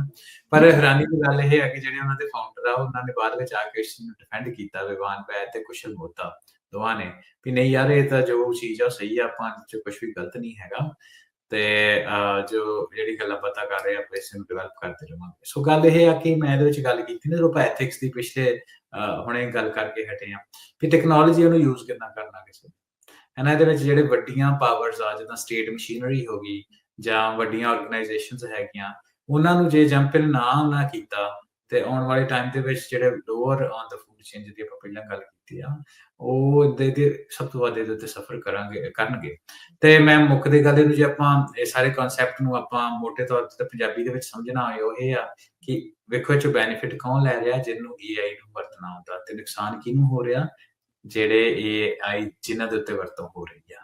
ਸੋ ਆਪਾਂ ਆਪਣੇ ਬਿਜ਼ਨੈਸਿਸ ਵਾਸਤੇ, ਘਰਾਂ ਵਾਸਤੇ, ਆਪਣੇ ਸਰੋਤਿਆਂ ਨੂੰ, ਵਿਊਅਰਸ ਨੂੰ ਕਹਿੰਦੇ ਆ ਬਾਰ-ਬਾਰ ਇਹੀ ਕਿ ਫਿਊਚਰ ਉਹਨਾਂ ਦਾ ਜਿਨ੍ਹਾਂ ਕੋਲ AI ਦੀ ਸਮਝ ਆ, ਜਿਨ੍ਹਾਂ ਕੋਲ AI ਦੀ ਨੌਲੇਜ ਆ, ਜਿਨ੍ਹਾਂ ਨੇ AI ਨੂੰ ਆਪਣੇ ਇਨਫਰਾਸਟ੍ਰਕਚਰ ਦੇ ਵਿੱਚ ਤੁਸੀਂ ਬਿਜ਼ਨਸ ਕਰਦੇ ਉਹਦੇ ਵਿੱਚ ਅਪਣਾਇਆ ਹੋਇਆ ਜਾਂ ਜੌਬ ਕਰਦੇ ਹੋ ਉਹਦੇ ਵਿੱਚ ਅਪਣਾਇਆ ਹੋਇਆ, ਤੇ ਰਿਪਲੇਸ ਕੌਣ ਹੋਣਗੇ ਜਾਂ ਘਾਟੇ ਦੇ ਵਿੱਚ ਕੌਣ ਰਹਿਣਗੇ, ਜਿਨ੍ਹਾਂ ਨੇ AI ਨੂੰ ਨਹੀਂ ਸਮਝਿਆ। ਤੇ ਹੁਣ ਅਸੀਂ as human as a caregiver ਜਿਹੜੇ ਸਾਡੇ ਨਾ ਬੱਚੇ ਆ ਜਾਂ ਸਾਡੀ families as a caregiver, ਅਸੀਂ ਇਹ ਡਿਸੀਜਨ ਬਣਾਉਣਾ ਵੀ ਆਪਾਂ ਕਿਸ ਤਰੀਕੇ ਨਾਲ ਤੁਰੇ ਜੇ। ਅਜੇ ਵੀ ਵੇਖੋ ਟੂ ਅਰਲੀ ਹੈ ਨਾ ਹੋਲ ਪ੍ਰੋਸੈਸ। AI ਦੀ ਜਿਹੜੀ ਇੰਪਲੀਮੈਂਟੇਸ਼ਨ ਭਾਵੇਂ ਆਪਾਂ ਟਾਕ ਸ਼ੋ ਵਿੱਚ ਕਰਦੇ ਆ ਵੀ ਬਹੁਤ ਜਗ੍ਹਾ ਹੋ ਰਹੀ ਹੈ, ਬਟ ਸਟਿਲ ਟੂ ਅਰਲੀ। ਅਜੇ ਵੀ ਟਾਈਮ ਹੈਗਾ ਵੀ ਆਪਾਂ ਇਹਦੇ ਵਿੱਚ ਜੰਪ ਇਨ ਕਰੀਏ ਤੇ ਐਜੂਕੇਟ ਹੋਈਏ ਤੇ ਇਹਦੇ ਤੋਂ technology it's never too late, it's never too late. ਇਹ ਇਟਸ ਨੈਵਰ ਟੂ ਲੇਟ, ਪਰ ਫਿਰ ਵੀ ਅਜੇ ਵੀ are very early in the process. So ਸਾਡੇ ਟਾਕ ਸ਼ੋ ਦਾ ਵੀ ਇੱਥੇ ਗੱਲਬਾਤ ਕਰਨ ਦਾ ਮਤਲਬ ਇਹੀ ਹੁੰਦਾ ਕਿ ਆਪਾਂ ਵੱਧ ਤੋਂ ਵੱਧ ਇਸ ਚੀਜ਼ ਨੂੰ ਅਪਣਾਈਏ, ਇੰਪਲੀਮੈਂਟ ਕਰੀਏ ਆਪਣੇ ਪ੍ਰੋਸੈਸਿਸ ਦੇ ਵਿੱਚ ਤੇ ਇਹਦਾ ਲਾਹਾ ਲਈਏ। ਬਿਲਕੁਲ ਬਿਲਕੁਲ। ਟਾਈਮ ਵੇਸਟ ਕਰਨਾ ਤਾਂ ਸੌਖਾ ਹੀ ਆ, ਟਾਈਮ ਨੂੰ ਯੂਟੀਲਾਈਜ਼ ਕਰਨਾ ਸਹੀ ਢੰਗ ਦੇ ਨਾਲ ਉਹ ਥੋੜਾ ਜਿਹਾ ਔਖਾ ਕੰਮ ਹੁੰਦਾ। ਉੱਥੇ ਹੀ ਤੁਹਾਨੂੰ ਡਿਸਿਪਲਿਨ ਦੀ ਜਿਹੜੀ ਆ ਉਹ ਲੋੜ ਪੈਂਦੀ ਆ। ਤੇ ਆਪਾਂ ਸਾਰੇ ਜਾਣੇ ਜਿੰਨੇ ਵੀ ਕਹਿ ਰਹੇ ਚਲੋ 100% ਤਾਂ ਅੱਜ ਤੱਕ ਕਦੀ ਕਿਤੇ ਵੀ ਕੁਝ ਨਹੀਂ ਹੁੰਦਾ, ਤੇ ਉਹਦੇ ਵਿੱਚੋਂ ਕੁਝ ਪਰਸੈਂਟ ਹੀ ਜਿਹੜੇ ਲੋਕ ਇਸ ਪਾਸੇ ਵੱਲ ਨੂੰ ਜਾਣ ਲੱਗ ਜਾਣ ਤਾਂ ਉਹਦੇ ਨਾਲ ਫਰਕ ਪੈਣਾ ਜਿਹੜਾ ਉਹ ਸ਼ੁਰੂ ਹੋ ਜਾਂਦਾ। ਅੱਜ ਕਈ ਵਾਰ ਨਾ ਰਾਜਕਰ ਨੂੰ right people at right place with effort ਉਹ ਬਹੁਤ ਮੈਟਰ ਕਰਦਾ। ਹਾਂਜੀ ਹਾਂਜੀ। ਜਿੱਦਾਂ ਆਪਾਂ ਕਿਸਾਨੀ ਮੋਰਚੇ ਤੋਂ ਵੀ ਕਿਸੇ ਨੇ ਕਮੈਂਟ ਦਿੱਤਾ ਸੀ ਕਿ ਦੇਖੋ ਕਿਸਾਨੀ ਬਿੱਲ ਵਾਪਸ ਹੋ ਗਏ ਇੰਡੀਆ ਦੇ ਵਿੱਚ, ਤੇ ਉਹਦਾ ਠੀਕ ਆ, ਸਾਰੇ ਕਹਿੰਦੇ ਕਿਸਾਨੀ ਬਿੱਲ ਵਾਪਸ ਹੋਏ, ਪਰ ਲੋਕਾਂ ਐਫਰਟ ਮਾਰਿਆ ਮੈਨੂੰ ਦਿੱਲੀ ਤਾਂ ਹੀ ਹੋਇਆ ਸਾਲ ਸਵਾ ਸਾਲ ਡੇਢ ਸਾਲ ਬੈਠੇ ਰਹੇ ਉੱਥੇ। ਹਾਰਵਰਡ ਦੀ ਵੀ ਐਗਜ਼ਾਮਪਲ ਲਈ, ਹਾਰਵਰਡ ਦੇ ਵਿੱਚ ਨਾ ਸਿੱਖ ਚੈਂਬਰ ਹੈਗਾ ਤੇ ਉਹਨਾਂ ਨੇ ਜਾਂ ਹੋਰ ਵੀ ਲੋਕ ਹੈਗੇ ਸੀ ਜਿਹੜੇ ਇਨਫਲੂਐਂਸ ਕਰ ਸਕਦੇ ਉਸ ਡਿਸੀਜਨ, ਉਹਦੇ ਕਰਕੇ ਆਰਟੀਕਲ ਰਿਮੂਵ ਹੋਇਆ। ਤੇ ਜੇ ਲੋਕ ਉਸ ਜਗ੍ਹਾ ਦੇ ਉੱਤੇ ਲੋਕ ਬੈਠੇ ਨਾ ਹੁੰਦੇ ਹੈ ਨਾ, ਤਾਂ ਕਿੱਦਾਂ ਬਣਦੀ ਗੱਲ, ਕਿੱਦਾਂ ਬਣਦੀ ਗੱਲ। ਸੋ AI ਜਾਂ ਕੋਈ ਵੀ ਕੰਮ ਦੇ ਵਿੱਚ ਭਾਵੇਂ ਥੋੜੀ ਗਿਣਤੀ ਦੇ ਵਿੱਚ ਹੋ, ਪਰ ਜੇ ਤੁਹਾਨੂੰ ਪਤਾ ਹੀ ਵੀ ਫਿਊਚਰ ਕਿਸੇ ਕੰਮ ਦਾ ਆ ਰਿਹਾ ਤੇ ਆਪਣੇ ਆਪ ਨੂੰ ਅਸੀਂ ਬੈਟਰ ਪ੍ਰੈਪ ਕਰੀਏ। ਬਿਲਕੁਲ। ਮਾਈਕਰੋਸਾਫਟ ਤੇ ਆਊਟੇਜ ਮੈਨੂੰ ਲੱਗਦਾ ਇਹ ਅੱਜ ਕੱਲ ਕਾਮਨ ਜੀ ਚੀਜ਼ ਹੋ ਗਈ ਆ। ਪਿੱਛੇ ਜੇ ਕਰਾਊਡ ਸਟ੍ਰਾਈਕ ਦੇ ਨਾਲ ਮਿਲ ਕੇ ਜਦੋਂ ਉਹਨਾਂ ਦੇ ਦੁਆਰਾ ਇੱਕ ਕਹਿ ਲਓ ਵੀ ਇਦਾਂ ਦੀ ਅਪਡੇਟ ਕਰ ਦਿੱਤੀ ਗਈ ਵੀ ਉਹਦੇ ਨਾਲ ਪੂਰੀ ਦੁਨੀਆ ਹੀ ਜਿਹੜੀ ਉਹ ਹਿੱਲ ਗਈ ਸੀ। ਬੀਤੇ ਵੀਕਐਂਡ ਦੇ ਉੱਤੇ ਫਿਰ ਇੱਕ ਵਾਰੀ ਮਾਈਕਰੋਸਾਫਟ ਦਾ ਜਿਹੜਾ ਐਕਸਚੇਂਜ ਆ, ਉਹ ਜਿਹੜਾ ਮਾਈਕਰੋਸਾਫਟ 365 ਆ, ਉਹ ਡਾਊਨ ਹੋ ਗਿਆ। ਚੰਗੀ ਜਿਹੜੀ ਲੋਕਾਂ ਨੂੰ ਫਿਰ ਇਸ ਵਾਰ ਸਮੱਸਿਆ ਜਿਹੜੀ ਉਹ ਝੱਲਣੀ ਪਈ। ਹਾਂਜੀ ਬਿਲਕੁਲ। ਰਾਜਕੀਰ ਇੱਕ ਨਾ ਡਾਊਨ ਡਿਟੈਕਟਰ ਕਰਕੇ ਵੈਬਸਾਈਟ ਹੈ ਜਾਂ ਐਪ ਕਹਿ ਲਓ, ਤੇ ਉਹ ਬੇਸਿਕਲੀ ਜਦੋਂ ਕੋਈ ਸਰਵਿਸਿਜ਼ ਡਾਊਨ ਹੁੰਦੀਆਂ ਤੇ ਉਹਦੇ ਉੱਤੇ ਲੋਕੀ ਜਾ ਕੇ ਜਾਂ ਉਹਨੂੰ ਟਰੈਕ ਕਰਦੇ ਤੇ ਲੋਕੀ ਜਾ ਕੇ ਕਮੈਂਟ ਕਰਦੇ ਆ। ਤੇ ਤਕਰੀਬਨ 32,000 ਦੇ ਕਰੀਬ ਆਊਟਲੁੱਕ ਜਿਹੜੀ ਐਪ ਹੈਗੀ ਆ ਮਾਈਕਰੋਸਾਫਟ ਦੀ ਈਮੇਲ ਐਪ, ਈਮੇਲ ਸਰਵਿਸ, ਉਹਦੇ ਉੱਤੇ ਜਾ ਕੇ 32,000 ਲੋਕਾਂ ਨੇ ਰਿਪੋਰਟ ਕੀਤੀ ਪ੍ਰੋਬਲਮ ਹੈ ਨਾ। ਸੋ ਡੈਫੀਨੇਟਲੀ ਜਿਹੜਾ ਸ਼ਨੀਚਰਵਾਰ ਲੰਘਿਆ, ਸ਼ਨੀਚਰਵਾਰ ਆ, ਉਹਦੇ ਵਿੱਚ ਇਹ ਡਾਊਨ ਹੋਈਆਂ ਜਿਹੜੀ ਸਰਵਿਸਿਜ਼ ਆ ਮਾਈਕਰੋਸਾਫਟ ਦੀਆਂ। ਸੋ ਮਾਈਕਰੋਸਾਫਟ ਨੇ ਅਨਲਾਈਕ ਕਰਾਊਡਸਟ੍ਰਾਈਕ, ਉਹਨੇ ਇਹਨੂੰ ਛੇਤੀ ਖੈਰ ਰੀਸਟੋਰ ਤਾਂ ਉਹਨੇ ਛੇਤੀ ਕਰ ਲਿਆ, ਪਰ ਕਰਾਊਡਸਟ੍ਰਾਈਕ ਦੇ ਵਿੱਚ ਫਰਕ ਇਹ ਆ ਕਿ ਇੱਕ ਦਾ ਵੀਕਐਂਡ ਸੀ ਨੰਬਰ 1, ਤੇ ਨੰਬਰ 2 ਦੇ ਉੱਤੇ ਆ ਕਿ ਜਿਹੜੀ ਈਮੇਲ ਜਿਹੜੀਆਂ ਹੈਗੀਆਂ ਉਹਨੂੰ ਉਹ ਤੇ ਜਿਹੜਾ ਉਹਨਾਂ ਰੌਲਾ ਇਸ ਲਈ ਨਹੀਂ ਪਿਆ ਕਿਉਂਕਿ ਇੱਕ ਲੋਕਾਂ ਦੀ ਲਾਈਫ ਡਾਇਰੈਕਟਲੀ ਇੰਪੈਕਟ ਹੋਈ ਸੀ ਜਦੋਂ ਕਰਾਊਡਸਟ੍ਰਾਈਕ ਦੇ ਵਿੱਚ, ਉਹਨਾਂ ਦੇ ਜਹਾਜ਼ ਜਾਂ ਡਿਲੇਜ਼ ਉਹਦੇ ਨਾਲ ਹੋਈਆਂ ਹੈ ਨਾ। ਤੇ ਪਰ ਉਹਦੇ ਵਿੱਚ ਇਹ ਆ ਕਿ ਕਾਰਨ ਉਹਦਾ ਸੇਮ ਆਲਮੋਸਟ ਸਿਮਿਲਰ ਹੀ ਸੀ ਕਿ ਉਹਨਾਂ ਕਿਹਾ ਵੀ ਪ੍ਰੋਬਲਮੈਟਿਕ ਕੋਡ ਚੇਂਜ ਜਿਹੜਾ ਅਸੀਂ ਰਿਲੀਜ਼ ਕੀਤਾ। ਸੋ ਆਮ ਤੌਰ ਤੇ ਦੱਸਦੇ ਫਿਰ ਸਰੋਤੇ ਦੇ ਵਿਊਅਰਸ ਨੂੰ ਜਦੋਂ ਕੋਈ ਮੇਜਰ ਚੇਂਜਸ ਕਰਨੇ ਹੁੰਦੇ ਜਾਂ ਇਵਨ ਮਾਈਨਰ ਚੇਂਜਸ ਵੀ ਕਰਨੇ ਹੁੰਦੇ ਤਾਂ ਕੋਸ਼ਿਸ਼ ਉਹਨਾਂ ਦੀ ਇਹ ਹੁੰਦੀ ਹੈ ਕਿ ਵੀਕਐਂਡ ਦੇ ਉੱਤੇ ਹੋਣ, ਫਰਾਈਡੇ ਰਾਤ ਨੂੰ, ਇਸ ਕਰਕੇ ਤੇ ਘੱਟ ਲੋਕਾਂ ਦੇ ਇੰਪੈਕਟ ਹੋਵੇ। ਹਾਂਜੀ, ਉਹਦਾ ਇੰਪੈਕਟ ਘੱਟੋ ਘੱਟ ਹੋਏ ਜੇ ਹੋਵੇ। ਸੋ ਉਹੀ ਇੱਥੇ ਚੀਜ਼ ਹੋਈ, ਮੈਨੂੰ ਲੱਗਦਾ ਫਰਾਈਡੇ ਰਾਤ ਨੂੰ ਸ਼ਾਇਦ ਉਹਨੇ ਪੁਸ਼ ਕੀਤੀ ਹੋਊਗੀ, ਤੇ ਇੰਪਲੀਮੈਂਟੇਸ਼ਨ ਸੈਟਰਡੇ ਹੋਈ ਤੇ ਉਹਦੇ ਕਰਕੇ ਜਿਹੜੇ ਸਰਵਿਸਿਜ਼ ਆ ਉਹ ਡਿਵੈਲਪ ਹੋਏ। ਪਰ ਉਸ ਤੋਂ ਬਾਅਦ ਉਹਨਾਂ ਸਰਵਿਸਿਜ਼ ਜਿਹੜੀਆਂ ਉਹ ਰੀਸਟੋਰ ਕਰ ਦਿੱਤੀਆਂ। ਤੇ ਪਰ ਇਹਦੇ ਵਿੱਚ ਇਹ ਹੈ ਵੀ ਦੇਖੋ, ਆਪਾਂ ਪਹਿਲਾਂ ਵੀ ਗੱਲ ਕਰਦੇ ਸੀ ਲੋਕੀ ਕਿੰਨੇ ਜ਼ਿਆਦਾ ਜੇ ਇੱਕ ਦੂਜੇ ਨਾਲ ਇੰਟਰੈਕਟ ਕਰਦੇ, ਸੋਸ਼ਲ ਹੈ ਨਾ ਯੂਜ਼ ਕਰਕੇ ਹੁੰਦਾ ਉਹਨਾਂ ਦਾ। ਸੋ ਜਿਨ੍ਹਾਂ ਲੋਕੀ ਈਮੇਲ ਰਾਹੀਂ ਵੀਕਐਂਡ ਦੇ ਉੱਤੇ ਲੋਕਾਂ ਨੇ ਕੈਚ ਅਪ ਕਰਨਾ ਸੀ ਜਾਂ ਕੋਈ ਪਲਾਨ ਲੋਕਾਂ ਬਣਾਏ ਹੁੰਦੇ ਜਿਹਦੇ ਵਿੱਚ ਈਮੇਲ ਯੂਜ਼ ਕਰਦੇ ਸੀ, ਉਹਨਾਂ ਦੇ ਪਲਾਨਸ ਇੰਪੈਕਟ ਹੋਏ। ਜਿਹੜੇ ਵੀਕਐਂਡ ਤੇ ਲੋਕ ਕੰਮ ਕਰਦੇ ਸੀ ਉਹ ਬਿਜ਼ਨਸਿਸ ਇੰਪੈਕਟ ਹੋਏ। ਸੋ ਇਹ ਜਿਹੜੀ ਆ ਸ਼ੁਰੂਆਤ ਦੇ ਵਿੱਚ ਤੇ ਇਹ ਕਿਹਾ ਜਾ ਰਿਹਾ ਸੀ ਕਿ ਕੋਈ ਸ਼ਾਇਦ ਹੈਕ ਹੋਇਆ ਹੈ ਨਾ, ਪਰ ਮਾਈਕਰੋਸਾਫਟ ਨੇ ਇਹਨੂੰ ਬਹੁਤ ਛੇਤੀ ਕਲੀਅਰ ਕਰ ਦਿੱਤਾ ਕਿ ਨਹੀਂ, ਸਾਡਾ ਕੋਡ ਚੇਂਜ ਕੀ ਪ੍ਰੋਬਲਮੈਟਿਕ ਸੀ। ਸ਼ਾਇਦ ਜਿਹੜਾ QA ਇੰਜੀਨੀਅਰਸ ਹੋਣਗੇ ਉਹਨਾਂ ਤੇ ਦੀ ਗਾਜ ਡਿੱਗੇਗੀ। ਦੇਖੋ ਆਉਣ ਵਾਲੇ ਟਾਈਮ ਦੇ ਵਿੱਚ ਕੀ ਹੈ। ਪਰ ਅੱਛਾ ਹਰਵਿੰਦਰ, ਇੱਥੇ ਥੋੜੀ ਜਿਹੀ ਮੈਂ ਇਹ ਗੱਲ ਕਰਨਾ ਚਾਹੁੰਦਾ ਵੀ ਅੱਜ ਜਿੱਦਾਂ ਤੁਸੀਂ ਕਹਿੰਦੇ ਵੀ ਚਲੋ ਵੀਕਐਂਡ ਤੇ ਕਰਦੇ ਆ, ਇੱਥੇ ਫਿਰ ਜਿਹੜੇ QA ਕਰਦੇ ਆ ਉਹਨਾਂ ਦਾ ਫਿਰ ਕੀ ਰੋਲ ਰਹਿ ਜਾਂਦਾ? ਉਹ ਆਰਨਟ ਦੇ ਸਪੋਜ਼ ਟੂ ਵੈਰੀਫਾਈ ਵੀ ਇਹ ਠੀਕ ਆ ਨਹੀਂ ਠੀਕ ਆ? ਇਹ QAs ਦੇ ਉੱਤੇ ਕੀ ਚੱਕਰ ਪੈ ਰਿਹਾ ਆ ਵੀ ਇਹ ਬਾਰ-ਬਾਰ ਇਹਨਾਂ ਦੇ ਇਦਾਂ ਦੀਆਂ ਸਿਚੁਏਸ਼ਨਸ ਆ ਰਹੀਆਂ? ਇਹ ਕੋਈ ਇੱਕ ਕੰਪਨੀ ਨਹੀਂ, ਕਈ ਕੰਪਨੀਆਂ ਦੇ ਨਾਲ ਇਦਾਂ ਹੁੰਦਾ, ਪਰ ਖਾਸ ਕਰਕੇ ਜਦੋਂ ਕਿਸੇ ਵੱਡੀ ਕੰਪਨੀ ਦੇ ਨਾਲ ਆਮ ਲੋਕਾਂ ਨੂੰ ਇੰਪੈਕਟ ਪੈਂਦਾ ਫਿਰ ਥੋੜੀ ਜਿਹੀ ਗੱਲ ਜ਼ਿਆਦਾ ਉੱਭਰ ਕੇ ਬਾਹਰ ਆਉਂਦੀ ਹੈ।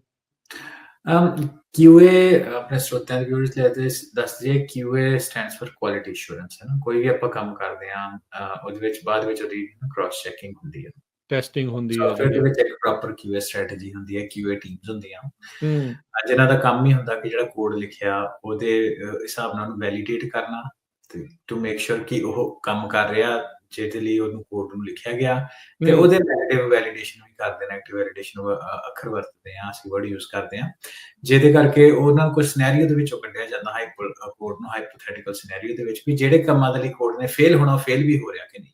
ਨੈਗੇਟਿਵ ਵੈਲੀਡੇਸ਼ਨ ਹੁੰਦੀਆਂ। ਸੋ ਅੱਜ-ਕੱਲ੍ਹ ਦੇ 'ਚ ਇਹ ਆ ਕਿ ਰੋਜ਼ਮਰਾ ਦੀ ਜ਼ਿੰਦਗੀ ਦੇ ਵਿੱਚ QA ਜਿੰਨਾ ਮਰਜ਼ੀ ਸਟਰੋਂਗ ਹੋਏ, ਕਈ ਕਾਰਨ ਹੋ ਸਕਦੇ ਆ ਵੀ ਜਿਹੜੇ ਕੋਡ ਉਸ ਬੱਗ ਜਿਹੜੇ ਸਲਿਪ ਹੋ ਜਾਂਦੇ ਆ, ਨਿਕਲ ਜਾਂਦੇ ਆ। ਰੋਜ਼ਮਰਾ ਦੀ ਇਹ ਲਾਈਫ ਸਾਈਕਲ ਹੀ ਕੁਛ ਏਦਾਂ ਦਾ ਵਾ ਹੈ ਨਾ। ਉਹਦੇ ਵਿੱਚ ਕਈ ਕਾਰਨ ਹੋ ਸਕਦੇ ਆ ਹੈ ਨਾ।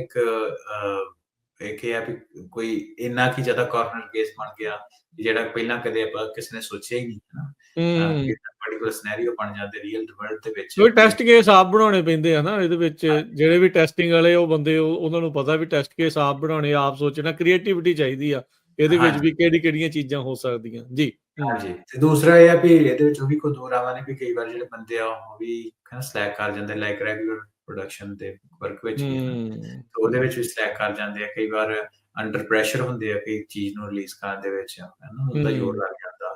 ਸੋ ਕਈ ਕਾਰਨ ਉਹਦੇ ਹੋ ਸਕਦੇ, ਪਰ ਇਹ ਰੈਗੂਲਰ ਰੂਟੀਨ ਦਾ ਵਰਕ ਹੀ ਆ। ਬੱਗ ਜਿਹੜੇ ਆ ਉਹ ਨਿਕਲ ਜਾਂਦੇ ਆ। ਪਰ ਹੁਣ ਗੱਲ ਇਹ ਹੈ ਕਿ ਜਿੰਨੇ ਵੱਡੇ ਨਾਮ ਉਨਾ ਹੀ ਜ਼ਿਆਦਾ ਉਹ ਪੈਸਾ ਜਿਹੜਾ ਕੀਬੋਰਡ ਦੇ ਉੱਪਰ ਖਰਚਦੇ ਆ। ਤੇ ਇਹਦੇ ਵਿੱਚ ਕਾਫੀ ਜਿਹੜਾ ਕੰਮ ਸੀ ਪਿੱਛੇ ਜੇ ਆਊਟਸੋਰਸ ਹੋਣਾ ਸ਼ੁਰੂ ਹੋਇਆ ਸੀ। ਤੇ AI ਦੀ ਆਪਾਂ ਗੱਲ ਕਰਦੇ ਹਾਂ, ਕਾਫੀ ਜ਼ਿਆਦਾ ਆਪਣੇ ਟਾਕ ਸ਼ੋਅ ਦੇ ਵਿੱਚ, ਤੇ ਆਪਾਂ ਸ਼ਾਇਦ ਪਿਛਲੇ ਤੋਂ ਪਿਛਲੇ ਟਾਕ ਸ਼ੋਅ ਵਿੱਚ ਅਸੀਂ ਗੱਲ ਕੀਤੀ ਸੀ ਕਿ ਮੈਟਾ ਨੇ ਫੇਸਬੁੱਕ ਤੇ ਇੰਸਟਾਗ੍ਰਾਮ ਦੀ ਜਿਹੜੀ ਪੇਰੈਂਟ ਕੰਪਨੀ ਆ, ਉਹਨੇ ਕਿਹਾ ਕਿ ਅਸੀਂ ਇੰਟਰਨਲ AI ਬੇਸਡ ਟੂਲ ਬਣਾਉਣ ਦੇ ਆ, ਜਾਂ ਉਹਨੇ ਬਣਾਇਆ ਹੋਇਆ, ਜਿਹਨੂੰ ਐਨਹਾਂਸ ਕਰ ਰਹੇ ਆ, ਜਿਹੜਾ ਕਿ ਇਹ ਜਿਹੜੀ QA ਚੈਕਸ ਆ ਜਿਹੜੇ ਸੌਫਟਵੇਅਰ ਦੇ, ਉਹ AI ਜਿਹੜੀ ਉਹ ਕਰੂਗੀ ਆਉਣ ਵਾਲੇ ਟਾਈਮ ਦੇ ਵਿੱਚ। ਤੇ ਅਸੀਂ ਕਹਿੰਦੇ 2025 ਦੇ ਵਿੱਚ ਕੋਈ ਮਿਡ ਲੈਵਲ ਇੰਜੀਨੀਅਰ ਨਵਾਂ ਹਾਇਰ ਨਹੀਂ ਕਰਨਾ ਸੌਫਟਵੇਅਰ ਦਾ। ਸੋ AI ਜਿਹੜਾ ਆਉਣ ਵਾਲੇ ਟਾਈਮ ਦੇ ਵਿੱਚ ਮੈਨੂੰ ਲੱਗਦਾ ਇਹ ਹੈ ਕਿ 2-4-5 ਸਾਲ ਤੱਕ ਸ਼ਾਇਦ ਜਿਹੜੇ ਇਦਾਂ ਦੇ ਆਊਟੇजेस ਆ ਉਹ ਘਟ ਜਾਣ।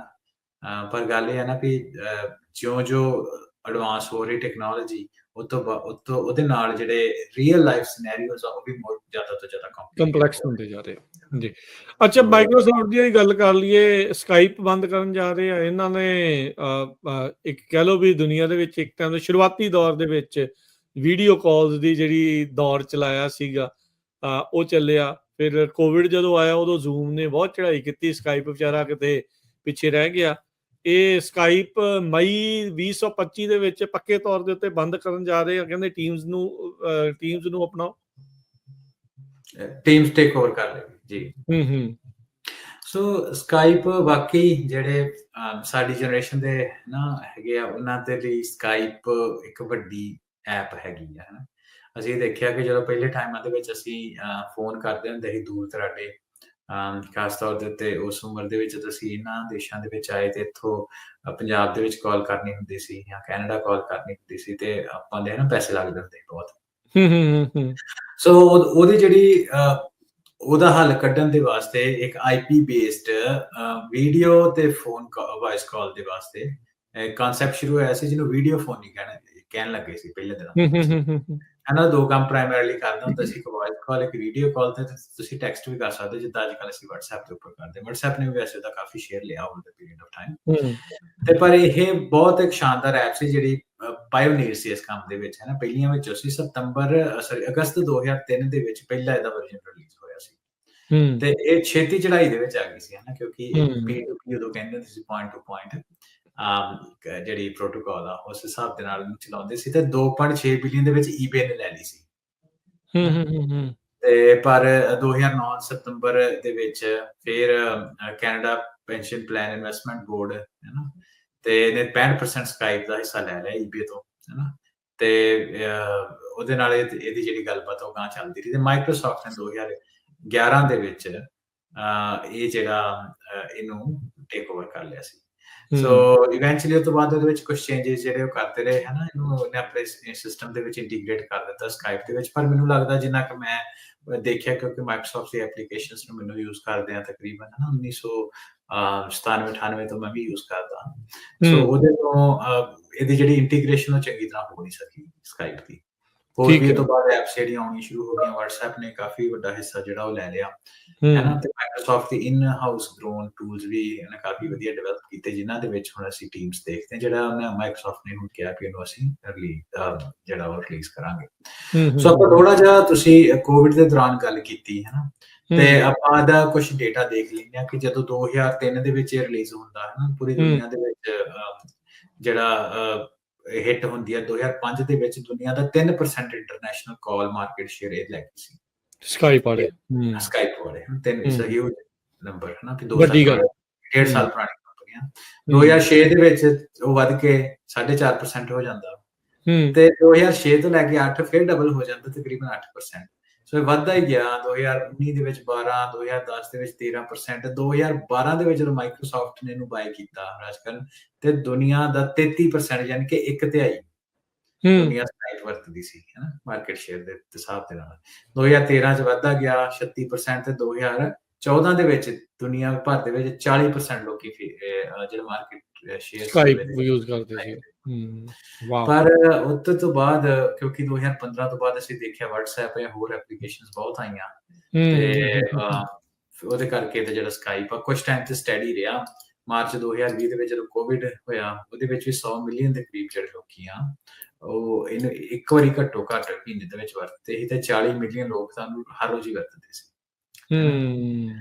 ਤੇ ਉਹ ਮਾਰਚ ਵਿੱਚ ਇਹਦਾ ਕਾਫੀ ਵਧਿਆ, ਪਰ ਮਾਰਚ ਤੋਂ ਬਾਅਦ ਜਿਹੜਾ ਮਾਰਕੀਟ ਸ਼ੇਅਰ ਆ ਉਸ ਜਿੱਦਾਂ ਤੁਸੀਂ ਕਿਹਾ ਜ਼ੂਮ ਨੇ ਲੈ ਲਿਆ ਬਹੁਤ ਹਿੱਸਾ ਹੁੰਦਾ ਤੇ ਉਹ ਤੋਂ ਬਾਅਦ ਫਿਰ ਜ਼ੂਮ ਦਾ ਕੰਪੈਟਿਟਿਵ ਮਾਈਕਰੋਸਾਫਟ ਟੀਮਸ ਆਇਆ ਜਿਹੜਾ ਕਾਫੀ ਵਧੀਆ ਵਾ ਨਾ ਮੈਂ ਆਪ ਵੀ ਵਰਤਦਾ ਉਹਦੇ ਕਰਕੇ ਫਿਰ ਹੌਲੀ ਹੌਲੀ ਜਿਹੜਾ ਉਹਦਾ ਨਾ ਹੁਣ ਭੋਗ ਪੈਣ ਦੇ ਵਾਲੇ ਪਾਸੇ ਹੈ ਤੇ ਮਈ ਦੇ ਵਿੱਚ ਉਹਨਾਂ ਨੇ ਡਿਸਾਈਡ ਕੀਤਾ ਕਿ ਇਹਨੂੰ ਅਸੀਂ ਸਕਾਈਪ ਨੂੰ ਖਤਮ ਕਰ ਦਾਂਗੇ ਤੇ ਜਿਹੜੇ ਸਕਾਈਪ ਦੇ ਯੂਜ਼ਰ ਆ ਉਹਨਾਂ ਨੂੰ ਰਿਕਮੈਂਡ ਕੀਤਾ ਕਿ ਤੁਸੀਂ ਮਾਈਕਰੋਸਾਫਟ ਟੀਮਸ ਦੇ ਵਿੱਚ ਜਾ ਕੇ ਤੁਸੀਂ ਜੋ ਵੀ ਕੰਮ ਸਕਾਈਪ ਵਰਤਦੇ ਸੀ ਜਿਹੜੇ ਕੰਮ ਕਰਨ ਦੇ ਲਈ ਉਹ ਤੁਸੀਂ ਮਾਈਕਰੋਸਾਫਟ ਟੀਮਸ ਨਾਲ ਕਰ ਸਕਦੇ ਹੋ ਸੋ ਇਹਦੇ ਨਾਲ ਇੱਕ ਐਰਾ ਕਹਿ ਲਓ ਕਿ ਖਤਮ ਹੋ ਜਾਂਦਾ ਹੈ ਨਾ ਖਤਮ ਹੋ ਗਿਆ ਬਿਲਕੁਲ ਸੋ ਜਿਹੜੇ ਸਕਾਈਪ ਵਰਤਦੇ ਆ ਵੀ ਭਾਈ ਮਈ ਤੱਕ ਦਾ ਵਕਤ ਆ ਉਹ ਤੋਂ ਪਹਿਲਾਂ ਹੀ ਵਰਤਣਾ ਸ਼ੁਰੂ ਕਰ ਲਓ ਟੀਮਸ ਵਗੈਰਾ ਜਾਂ ਜੋ ਵੀ ਤੁਸੀਂ ਜ਼ੂਮ ਕਰਨਾ ਜ਼ੂਮ ਕਰ ਲਓ ਜਿਹੜੀ ਵੀ ਤੁਹਾਨੂੰ ਵਧੀਆ ਲੱਗਦੀ ਆ ਵੈਬ ਬੇਸਡ ਕਾਲਿੰਗ ਵਾਲੀ ਉਹ ਤੁਸੀਂ ਵਰਤੋ ਸਕਾਈਪ ਜਿਹੜਾ ਉਹ ਖਤਮ ਹੋਣ ਜਾ ਰਿਹਾ ਹੈਗਾ ਸੋ ਕਈ ਸਟ੍ਰੈਟਜੀਜ਼ ਕਈਆਂ ਨੂੰ ਕਈ ਥਾਵਾਂ ਦੇ ਉੱਤੇ ਜਿਹੜੀਆਂ ਇਸ ਦੇ ਬਾਬਤ ਬਦਲੀਆਂ ਜਿਹੜੀਆਂ ਉਹ ਪੈਣੀਆਂ ਨੇ ਇੱਕ ਚੀਜ਼ ਮੈਂ ਉਹਦੇ ਲਾਸਟ ਪੁਆਇੰਟ ਐਡ ਕਰ ਦਵਾਂ ਕਿ ਇੱਕ ਚੀਜ਼ ਹੋਰ ਵੀ ਹੈ ਕਿ ਇਹਦਾ P2P ਪ੍ਰੋਟੋਕਾਲ ਦੇ ਵਿੱਚ ਯੂਰਪੀਅਨ ਐਪ ਹੋਣ ਕਰਕੇ ਜਾਂ ਕਈ ਕੁਛ ਇਹਦੇ ਵਿੱਚ ਅੰਦਰੋਂ ਅੰਦਰੀ ਵੀ ਚੱਲਦਾ ਰਿਹਾ ਪੋਲੀਟੀਕਲ ਲੈਂਡਸਕੇਪ ਦੇ ਉੱਤੇ ਤੇ ਯੂਨਾਈਟਿਡ ਸਟੇਟਸ ਤੇ ਯੂਰਪ ਦੇ ਵਿੱਚ ਕਾਫੀ ਜਿਹੜੇ ਯੂਨੀਵਰਸਿਟੀਜ਼ ਆ ਉਹ ਐਜੂਕੇਸ਼ਨ ਇੰਸਟੀਚਿਊਟਸ ਆ ਉਹ ਸਕਾਈਪ ਨੂੰ ਚੰਗਾ ਨਹੀਂ ਮੰਨਦੇ ਹੈ ਨਾ ਉਹਨਾਂ ਨੇ ਬਲੌਕ ਕੀਤਾ ਆਪਣੇ ਇੰਸਟੀਚਿਊਸ਼ਨਸ ਦੇ ਵਿੱਚੋਂ ਸੋ ਇਹ ਕੰਟਰੋਵਰਸੀ ਕੁਛ ਨਾ ਇਹਦੇ ਵਿੱਚ ਰਹੀ ਵੀ ਆ ਜੇ ਤੁਸੀਂ ਕੁਝ ਲੈਟਿਨ ਅਮਰੀਕਨ ਕੰਟਰੀ ਜਿਹੜੇ ਰੈਵੋਲੂਸ਼ਨ ਹੋਇਆ ਉਹਦੇ ਵਿੱਚ ਵੀ ਸਕਾਈਪ ਦੀ ਇੱਕ ਅਹਿਮ ਭੂਮਿਕਾ ਸੀ ਉਹਦੇ ਬਾਰੇ ਚਲੋ ਆਪਾਂ ਇਹਦੇ ਵਿੱਚ ਨਹੀਂ ਜਾਣਾ ਸੋ ਉਹ ਵੀ ਜਿਹੜੀ ਉਹ ਕਨਵਰਸੇਸ਼ਨ ਜਿਹੜੀ ਹੈ ਕੰਟਰੋਵਰਸੀ ਦੇ ਨਾਲ ਹੀ ਚੱਲਦੀ ਰਹੀ ਆ ਪਰ ਚਲੋ ਹੁਣ ਕਿਉਂਕਿ ਐਂਡ ਹੋ ਰਿਹਾ ਇੱਕ ਐਰਾ ਦਾ ਹੈ 20 ਸਾਲ 22 ਸਾਲ ਸੋਹਣੀਆਂ ਸਰਵਿਸਿਜ਼ ਉਹਨੇ ਦਿੱਤੀਆਂ ਤੇ ਉਹਦਾ ਹੁਣ ਮਈ 2025 ਦੇ ਵਿੱਚ ਉਹਦਾ ਜਿਹੜਾ ਖਤਮ ਹੋਣ ਜਾ ਸਮਾਪਤੀ ਹੋਣ ਜੀ ਅੱਛਾ ਹਰਵਿੰਦਰ ਅਗਲੀ ਜਿਹੜੀ ਆਪਾਂ ਗੱਲ ਕਰਦੇ ਜਾਈਏ ਅੱਗੇ ਜਿਹੜਾ ਉਹ ਆਪਾਂ ਵਧਦੇ ਹਾਂ ਓਪਨ ਏਆਈ ਦੇ ਦੁਆਰਾ ਚੈਟ 4.5 ਚੈਟ GPT 4.5 ਰਿਲੀਜ਼ ਕੀਤੀ ਗਈ ਹੈ ਕੀ ਵੱਖਰਾ ਆ ਜਾਂ ਕੀ ਨਵਾਂ ਆ ਕੀ ਹੈ ਇਸ ਦੇ ਵਿੱਚ ਹੁਣ ਹਾਂਜੀ ਉਹ ਐਡਵਾਂਸ ਲਾਰਜ ਲੈਂਗੁਏਜ ਮਾਡਲ ਆ GPT 4.5 ਮੈਂ ਦੱਸ ਰਿਹਾ ਕਿ ਜਿਹੜਾ ਚੈਟ GPT ਆ ਉਹਦੇ ਜਿਹੜੇ ਬੈਕ ਐਂਡ ਦੇ ਉੱਤੇ ਲਾਰਜ ਲੈਂਗੁਏਜ ਮਾਡਲ ਉਹਦੇ ਵਰਜ਼ਨ ਨਵੇਂ ਤੋਂ ਨਵੇਂ ਕੱਢਦੇ ਆ ਤੇ ਹੁਣ 4. ਹੈ ਨਾ ਕਾਫੀ ਜ਼ਿਆਦਾ 3.5 ਵੀ ਹੈਗਾ ਵਾ 4 ਆ ਉਸ ਤੋਂ ਬਾਅਦ O1 ਆ O2 ਹੈ ਨਾ O1 ਮਿਨੀ ਆ ਕਈ ਆ ਤੇ ਉਸ ਤੋਂ ਬਾਅਦ ਉਹਨਾਂ ਚੈਟ GPT ਨੇ GPT 4.5 ਰਿਲੀਜ਼ ਕੀਤਾ ਪਿਛਲੇ ਹਫਤੇ ਠੀਕ ਆ ਉਹਦੇ ਵਿੱਚ ਉਹ ਇਹ ਮੰਨਿਆ ਜਾ ਰਿਹਾ ਕਾਫੀ ਸਮੇਂ ਤੋਂ ਖਿਆਸ ਰਹੀਆਂ ਲਾਈ ਜਾ ਰਹੀ ਕਿ ਕਾਫੀ ਜ਼ਿਆਦਾ ਵਧੀਆ ਹੋਊਗਾ ਹੈ ਨਾ ਸੋ ਉਹਦੇ ਵਿੱਚ ਆਪਾਂ ਕੁਝ ਜਿਹੜੀਆਂ ਉਹਦੇ ਪ੍ਰਾਇਮਰੀ ਚੀਜ਼ਾਂ ਹੈਗੀਆਂ ਚੈਟ GPT ਅਸੀਂ ਆਲਮੋਸਟ ਜਿਹੜੇ ਆਪਣੇ ਵਿਊਅਰਸ ਹੈਗੇ ਸਰੋਤੇ ਹੈਗੇ ਆ ਜਿਨ੍ਹਾਂ ਦੀ ਫੀਡਬੈਕ ਮਿਲੀ ਉਹ ਕਹਿੰਦੇ ਅਸੀਂ ਬਹੁਤ ਚੈਟ GPT ਨੂੰ ਵਰਤਦੇ ਲੋਕਾਂ ਦੇ ਫੋਨਾਂ ਵਿੱਚ ਹੈਗੀਆਂ ਸਿਸਟਮ ਦੇ ਵਿੱਚ ਹੈਗੀਆਂ ਕੋਈ ਕਾਫੀ ਕੰਮ ਕਰ ਦਿੰਦਾ ਜਨਰੇਟਿਵ AI ਦੇ ਕਰਕੇ ਸੋ ਹੁਣ ਜਿਹੜੀ ਇਹਦੀ ਕਨਵਰਸੇਸ਼ਨ ਰਾਜਕਰਨ ਉਹ ਹੋਗੀ ਜ਼ਿਆਦਾ ਨੈਚੁਰਲ ਲੈਂਗੁਏਜ ਦੇ ਵਿੱਚ ਹੈ ਨਾ ਨੈਚੁਰਲੀ ਕਨਵਰਸੇਸ਼ਨ ਹੋਗੀ ਜਿਹੜੀ ਰੀਅਲ ਲੱਗੂਗੀ ਪਹਿਲਾਂ ਵੀ ਹਿਊਮਨ ਲਾਈਕ ਇੰਟਰੈਕਸ਼ਨ ਤੁਸੀਂ ਕਰ ਸਕਦੇ ਹੋ ਮੈਨੂੰ ਨਾ ਕੋਈ ਬੰਦੇ ਨੇ ਮਿਲਿਆ ਉਹ ਕਹਿੰਦਾ ਕਿ ਯਾਰ ਮੈਂ ਉਹਨਾਂ ਸਿੱਖਣ ਦਾ ਬਹੁਤ ਸ਼ੌਂਕ ਆ ਬੰਦੇ ਨੂੰ ਤੇ ਮੈਂ ਇੱਕ ਇਹਦੀ ਯੂਜ਼ ਵਰਡ ਕਰਦਾ ਉਹਨੂੰ ਸਿੱਖਣ ਦਾ ਬਹੁਤ ਬੰਦੇ ਨੂੰ ਸ਼ੌਂਕ ਆ ਤੇ ਮੈਨੂੰ ਕਹਿੰਦਾ ਭਾਈ ਮੈਂ ਨਾ ਆਪਣੀ ਕਾਰ ਦੇ ਵਿੱਚ ਡਰਾਈਵ ਕਰਦਾ ਤੇ ਮੈਂ ਇਹ ਜਿਹੜੀਆਂ GPT ਬੇਸਡ ਐਪ ਦੇ ਨਾਲ ਮੈਂ ਵਰਬਲ ਕਨਵਰਸੇਸ਼ਨ ਕਰਦਾ ਵੀ ਆਹ ਤਾਂ ਮੈਨੂੰ ਆਨਸਰ ਦੇ ਆਹ ਕੰਮ ਕਿੱਦਾਂ ਹੋ ਸਕਦਾ ਹੈ ਨਾ ਰੀਅਲ ਲਾਈਫ ਦੇ ਐਗਜ਼ਾਮਪਲਸ ਤੋਂ ਉਹ ਕਹਿੰਦਾ ਮੈਨੂੰ ਬਹੁਤ ਸੋਹਣੀ ਮੈਂ ਉਹਦੇ ਨਾਲ ਕਨਵਰਸੇਸ਼ਨ ਹੀ ਕਰਦਾ ਹਾਂ ਵਰਚੁਅਲ ਹੈ ਨਾ ਸੋ ਉਹ ਜਿਹੜੇ ਇਦਾਂ ਦੇ ਜਿਹੜੇ ਲੋਕ ਆ ਜਿਹੜੇ ਐਪਲੀਕੇਸ਼ਨਸ ਨੂੰ ਯੂਜ਼ ਕਰਦੇ ਆ ਉਹਨਾਂ ਦੀ ਜਿਹੜੀ ਕਨਵਰਸੇਸ਼ਨ ਉਹਦੀ ਕਮਿਊਨੀਕੇਸ਼ਨ ਆ ਉਹ ਨੈਚੁਰਲ ਹੋ ਜਾਏਗੀ ਬਹੁਤ ਜ਼ਿਆਦਾ ਕਿਉਂਕਿ ਅੱਜ ਦੇ ਟਾਈਮ ਦੇ ਵਿੱਚ ਵੀ ਜਦੋਂ ਆਪਾਂ ਕੋਈ ਆਰਟੀਫੀਸ਼ੀਅਲ ਇੰਟੈਲੀਜੈਂਸ ਬੇਸਡ ਟੂਲ ਵਰਤਦੇ ਤੁਹਾਨੂੰ ਕਾਫੀ ਹੱਦ ਤੱਕ ਪਤਾ ਲੱਗ ਜਾਂਦਾ ਕਿ ਜਿਹੜੀ ਇਨਫੋਰਮੇਸ਼ਨ ਸਿੰਥੈਟਿਕ ਹੈ ਨੈਚੁਰਲ ਨਹੀਂ ਆ ਪਰ 4.5 ਦੇ ਵਿੱਚ ਉਹਨਾਂ ਦੀ ਇਹ ਕੋਸ਼ਿਸ਼ ਹੈ ਕਿ ਇਨਫੋਰਮੇਸ਼ਨ ਨੂੰ ਹੱਦ ਨੈਚੁਰਲ ਕੀਤਾ ਜਾ ਸਕੇ ਮੈਂ ਉਹਦੇ ਤੋਂ ਕੁਝ ਜਿਹੜੀ ਇਨਫੋਰਮੇਸ਼ਨ ਆ ਐਕਸਟ੍ਰੈਕਟ ਕਰਨ ਦੀ ਕੋਸ਼ਿਸ਼ ਕੀਤੀ ਆ ਸੋ ਦੇਖਣ ਨੂੰ ਐਟਲੀਸਟ ਜਿਹੜੀ ਇਨਫੋਰਮੇਸ਼ਨ ਮੈਂ ਦੇਖੀ ਸੀ ਉਹਦੇ ਵਿੱਚ ਮੈਨੂੰ ਬਹੁਤ ਫਰਕ ਨਹੀਂ ਲੱਗਾ ਪਰ ਉਹਦੇ ਵਿੱਚ ਇਹ ਆ ਕਿ ਜਿਹੜੇ ਲੋਕ ਇਦਾਂ ਦੀ ਕਨਵਰਸੇਸ਼ਨ ਕਰਦੇ ਉਹਨਾਂ ਦੀ ਜਿਹੜੀ ਇਨਫੋਰਮੇਸ਼ਨ ਉਹਨਾਂ ਨੂੰ ਜਨਰੇਟ ਹੁੰਦੀ ਹੈ ਜਿਹੜੀ ਉਹਨਾਂ ਦੀ ਹੋਰ ਨੈਚੁਰਲ ਹੋ ਜਾਏਗੀ ਹੈ ਨਾ ਸੋ ਦੂਸਰਾ ਇਹ ਹੈ ਕਿ ਆਫ ਕੋਰਸ ਕੋਸ਼ਿਸ਼ ਹੁੰਦੀ ਹੈ ਕਿ ਨਵੇਂ ਤੋਂ ਨਵੇਂ ਜਿਹੜੇ ਲੈਂਗੁਏਜ ਮਾਡਲ ਆਉਂਦੇ ਉਹਨਾਂ ਦੇ ਜਿਹੜੇ ਡੇਟਾ ਸੈੱਟ ਹੈ ਜਿਹਦੇ ਉੱਤੇ ਉਹਨਾਂ ਨੂੰ ਉਹ ਚਲਾਉਂਦੇ ਆ ਉਹਦਾ ਡੇਟਾ ਸੈੱਟ ਵੱਡਾ ਹੋ ਜਾਏ ਸੋ ਉਹਨੂੰ ਉਹਦੇ ਲਈ ਵਰਡ ਯੂਜ਼ ਕਰਦੇ ਐਕਸਪੈਂਡਡ ਵਰਲਡ ਨੌਲੇਜ ਜਾਣਕਾਰੀ ਜਿਹੜੀ ਉਹ ਜ਼ਿਆਦਾ ਹੋਏ ਹੈ ਨਾ ਸੋ ਬੇਸਿਕਲੀ ਉਹਦਾ ਪ੍ਰੋਗਰੈਸ਼ਨ ਬੇਸਡ ਹੀ ਹੈ ਵੀ ਪੁਰਾਣੇ ਵਿੱਚ ਵੀ ਹੈਗੀ ਹੌਲੀ ਹੌਲੀ ਕੁਝ ਹੋਰ ਡੇਟਾ ਐਡ ਕਰਦੇ ਗਏ ਆ ਸੋ ਉਹਦੇ ਨਾਲ ਇਹ ਹੁੰਦਾ ਨਾ ਅੱਜ ਕੱਲ੍ਹ ਕਿ ਜਿੰਨੀ ਤੁਸੀਂ ਵੈਰਾਈਟੀ ਦੀ ਇਨਫੋਰਮੇਸ਼ਨ ਤੁਹਾਡੇ ਕੋਲ ਹੈਗੀ ਹੈ ਬੰਦੇ, ਆਮ ਬੰਦਿਆਂ ਵਾਂਗੂ ਹੀ ਆ ਨਾ, ਵੀ ਜਿੰਨਾ ਬੰਦਾ ਹੂੰ, ਘੁੰਮ ਰਿਹਾ, ਜਿੰਨਾ ਜ਼ਿਆਦਾ ਪੜ੍ਹਿਆ ਲਿਖਿਆ, ਉਨੀ ਉਹ ਇੰਟੈਲੀਜੈਂਟਲੀ ਗੱਲ ਕਰ ਸਕਦਾ। ਸੋ ਉਹਨੂੰ ਇਸ ਬਿਲਕੁਲ। ਕੰਟੈਕਸਟ ਦੇ ਵਿੱਚ ਹੀ ਦੇਖਣਾ ਚਾਹੀਦਾ। ਅਗਲੀ ਜਿਹੜੀ ਸਮੱਸਿਆ ਸਮੱਸਿਆ ਇਹ ਜਿਹਨੂੰ ਉਹਨਾਂ ਨੇ ਹੱਲ ਕਰਨ ਦੀ ਕੋਸ਼ਿਸ਼ ਇਹ ਕੀਤੀ ਕਿ ਜਿਹੜੇ ਚੈਟਬੋਟਸ ਖਾਸ ਤੌਰ ਦੇ ਉੱਤੇ ਹੈਗੇ ਨਾ, ਭਾਵੇਂ ਤੁਸੀਂ ਐਜੂਕੇਸ਼ਨਲ ਇੰਸਟੀਟਿਊਸ਼ਨ ਦੇ ਲੈ ਲਓ, 에ਅਰਲਾਈਨਸ ਤੇ ਦੇਖ ਲਓ, ਜਾਂ ਹੋਰ ਬਿਜ਼ਨੈਸਿਸ ਤੇ ਦੇਖ ਲਓ, ਉਹਨਾਂ ਦੇ ਵਿੱਚ ਹੈਲੂਸੀਨੇਸ਼ਨ ਦਾ ਚੱਕਰ ਬਹੁਤ ਆ। ਹੈਲੂਸੀਨੇਸ਼ਨ ਦਾ ਮਤਲਬ ਇਹ ਹੈ ਕਿ ਉਹਨੂੰ ਸਿੰਪਲ ਅੱਖਰਾਂ ਦੇ ਵਿੱਚ ਕਹਿਣਾ ਹੋਏ ਤੇ ਇਹ ਹੈ ਕਿ ਜਿਹੜੇ ਚੈਟਬੋਟਸ ਹੈਗੇ ਆ AI based, they have hard time saying no, ਵੀ ਮੈਨੂੰ ਨਹੀਂ ਪਤਾ। ਮੰਨਦੇ ਨਹੀਂ ਪਤਾ। ਹੈ ਨਾ, ਜਿਹੜੇ ਨਾੜੀ ਲੋਕ ਹੁੰਦੇ ਆ, ਇੰਸਟੈਡ ਆਫ ਕਹਿਣ ਦੀ ਵੀ ਮੈਨੂੰ ਨਹੀਂ ਯਾਰ ਪਤਾ, ਤੇ ਉਹ ਇਹ ਕਹਿ ਦੇਣਗੇ ਵੀ ਉਹ ਆਪਣੇ ਕੋਲ ਕੋਈ ਗੱਲ ਬਣਾ ਕੇ ਦੇ ਦੇਣਗੇ, ਪੇਸ਼ ਕਰ ਦੇਣਗੇ। ਸੋ ਇਹ ਜਿਹੜੀ ਚੀਜ਼ ਆ, ਇਹ ਆਪਾਂ ਨੂੰ ਇਹਦੇ ਵਿੱਚ ਘੱਟ ਆ ਉਹ? ਹਾਂਜੀ, ਉਹਦੇ ਵਿੱਚ ਕਲੇਮ ਕਰਦੇ ਆ ਕਿ ਹੈਲੂਸੀਨੇਸ਼ਨ ਜਿਹੜੀ ਉਹ ਘੱਟ ਆ। ਇਹ ਕਿਤੇ ਨਾ ਕਿਤੇ ਡੀਪ ਸੀਕ ਨੇ ਜਦੋਂ ਇਹਨਾਂ ਨੂੰ ਹਿਲਾਇਆ, ਇਹ ਤਾਂ ਇਹਨਾਂ ਨੂੰ ਇਹ ਹੁਣ ਜਲਦੀ ਰਿਲੀਜ਼ ਕਰਨਾ ਪਿਆ। ਡੈਫੀਨੇਟਲੀ ਉਹਦਾ ਫਰਕ ਤਾਂ ਹੈ ਹੀ ਅੱਜ ਕੱਲ੍ਹ, ਕੰਪੀਟੀਸ਼ਨ ਦਾ ਲੈਂਡਸਕੇਪ ਵੱਧ ਗਿਆ। ਸਾਰੀ ਚੀਜ਼ਾਂ ਤੇ ਇਹਨਾਂ ਨੇ ਉਹ ਨੰਬਰ ਤੇ ਦੱਸਿਆ ਵੀ ਅਸੀਂ ਕਿੱਦਾਂ ਆ, ਪਿਛਲੇ ਨਾਲੋਂ ਕਿੱਦਾਂ ਬੈਟਰ ਆ, ਜਾਂ ਕਿਵੇਂ ਆ, ਜਾਂ ਕੁਝ ਦੱਸ ਰਹੇ ਆ? It's too early. ਕੁਛ ਜਿਹੜੇ ਬੰਦੇ, ਮੈਂ ਜਿਹੜੀ ਰਿਪੋਰਟ ਪੜ੍ਹਦਾ ਸੀ, ਇੱਕ ਟਾਮਸ ਗਾਈਡ ਦੇ ਉੱਤੇ ਜਿਹੜੀ ਰਿਪੋਰਟ ਆ, ਉਹਦੇ ਵਿੱਚ ਉਹਨਾਂ ਨੇ ਲਿਖਿਆ ਕਿ अर्ਲੀ ਟੈਸਟਿੰਗ ਇੰਡੀਕੇਟ ਕਰਦੇ ਆ ਕਿ there is a significant reduction in hallucination compare to previous model. ਹੁਣ ਸਿਗਨੀਫੀਕੈਂਟ ਦੇ ਪੈਰਾਮੀਟਰ ਕੀ ਆ, ਇਹ ਤਾਂ ਨਹੀਂ ਆਉਣ ਵਾਲੇ ਟਾਈਮ ਵਿੱਚ ਲੱਗ ਜੂ ਪਤਾ। ਤੇ ਪਰ ਕਹਿੰਦਾ ਮਤਲਬ ਇਹ ਆਪਾਂ ਪਿਛਲੀ ਵਾਰੀ ਵੀ ਗੱਲ ਕੀਤੀ ਕਿ ਹੈਲੂਸੀਨੇਸ਼ਨ ਦੀ ਪ੍ਰੋਬਲਮ ਨੂੰ ਰਿਜ਼ੋਲਵ ਕਰਨ ਲਈ ਇੱਕ ਆਪਾਂ ਸਾਇੰਟੀਫਿਕ ਪੇਪਰ ਦੀ ਗੱਲ ਕੀਤੀ ਸੀ ਵੀ 2-3 ਲੇਅਰਾਂ ਦੇ ਉੱਤੇ ਜਦੋਂ ਅਸੀਂ ਕੋਸ਼ਿਸ਼ ਕਰਦੇ ਹਾਂ ਕਿ ਏਜੈਂਟਿਕ AI ਨੂੰ ਵਰਤ ਕੇ, ਤੇ ਉਹਦੇ ਨਾਲ ਹੈਲੂਸੀਨੇਸ਼ਨ ਜਿਹੜੀ ਕਾਫੀ ਹੱਦ ਤੱਕ ਘਟ ਜਾਂਦੀ ਹੈ। ਜੀ, ਅੱਛਾ, ਸਮਾਂ ਆਪਣਾ ਭੱਜਿਆ ਜਾਂਦਾ, ਜਾਂਦੇ ਜਾਂਦੇ ਜੇ ਗੱਲ ਕਰ ਲਈਏ AI ਸਮਿਟ ਦੀ ਜਿਹੜੀ ਸਮਰੀ ਆ, ਕਿੱਦਾਂ ਰਹੀ ਜਿਹੜੀ AI ਦੀ ਜਿਹੜੀ ਸਮਿਟ ਹੋਈ ਹੈ? ਸ਼ੁਰੂਆਤ 'ਚ ਆਪਾਂ ਵੈਂਸ ਹੋਣਾ ਦੀ ਵੀ ਗੱਲ ਕੀਤੀ ਸੀ, ਜਿਹੜਾ ਉੱਥੇ ਸਾਰਾ ਕੁਝ ਹੋਇਆ, ਕੀ ਨਿਕਲਿਆ, ਕੀ ਨਿਚੋੜ ਆ?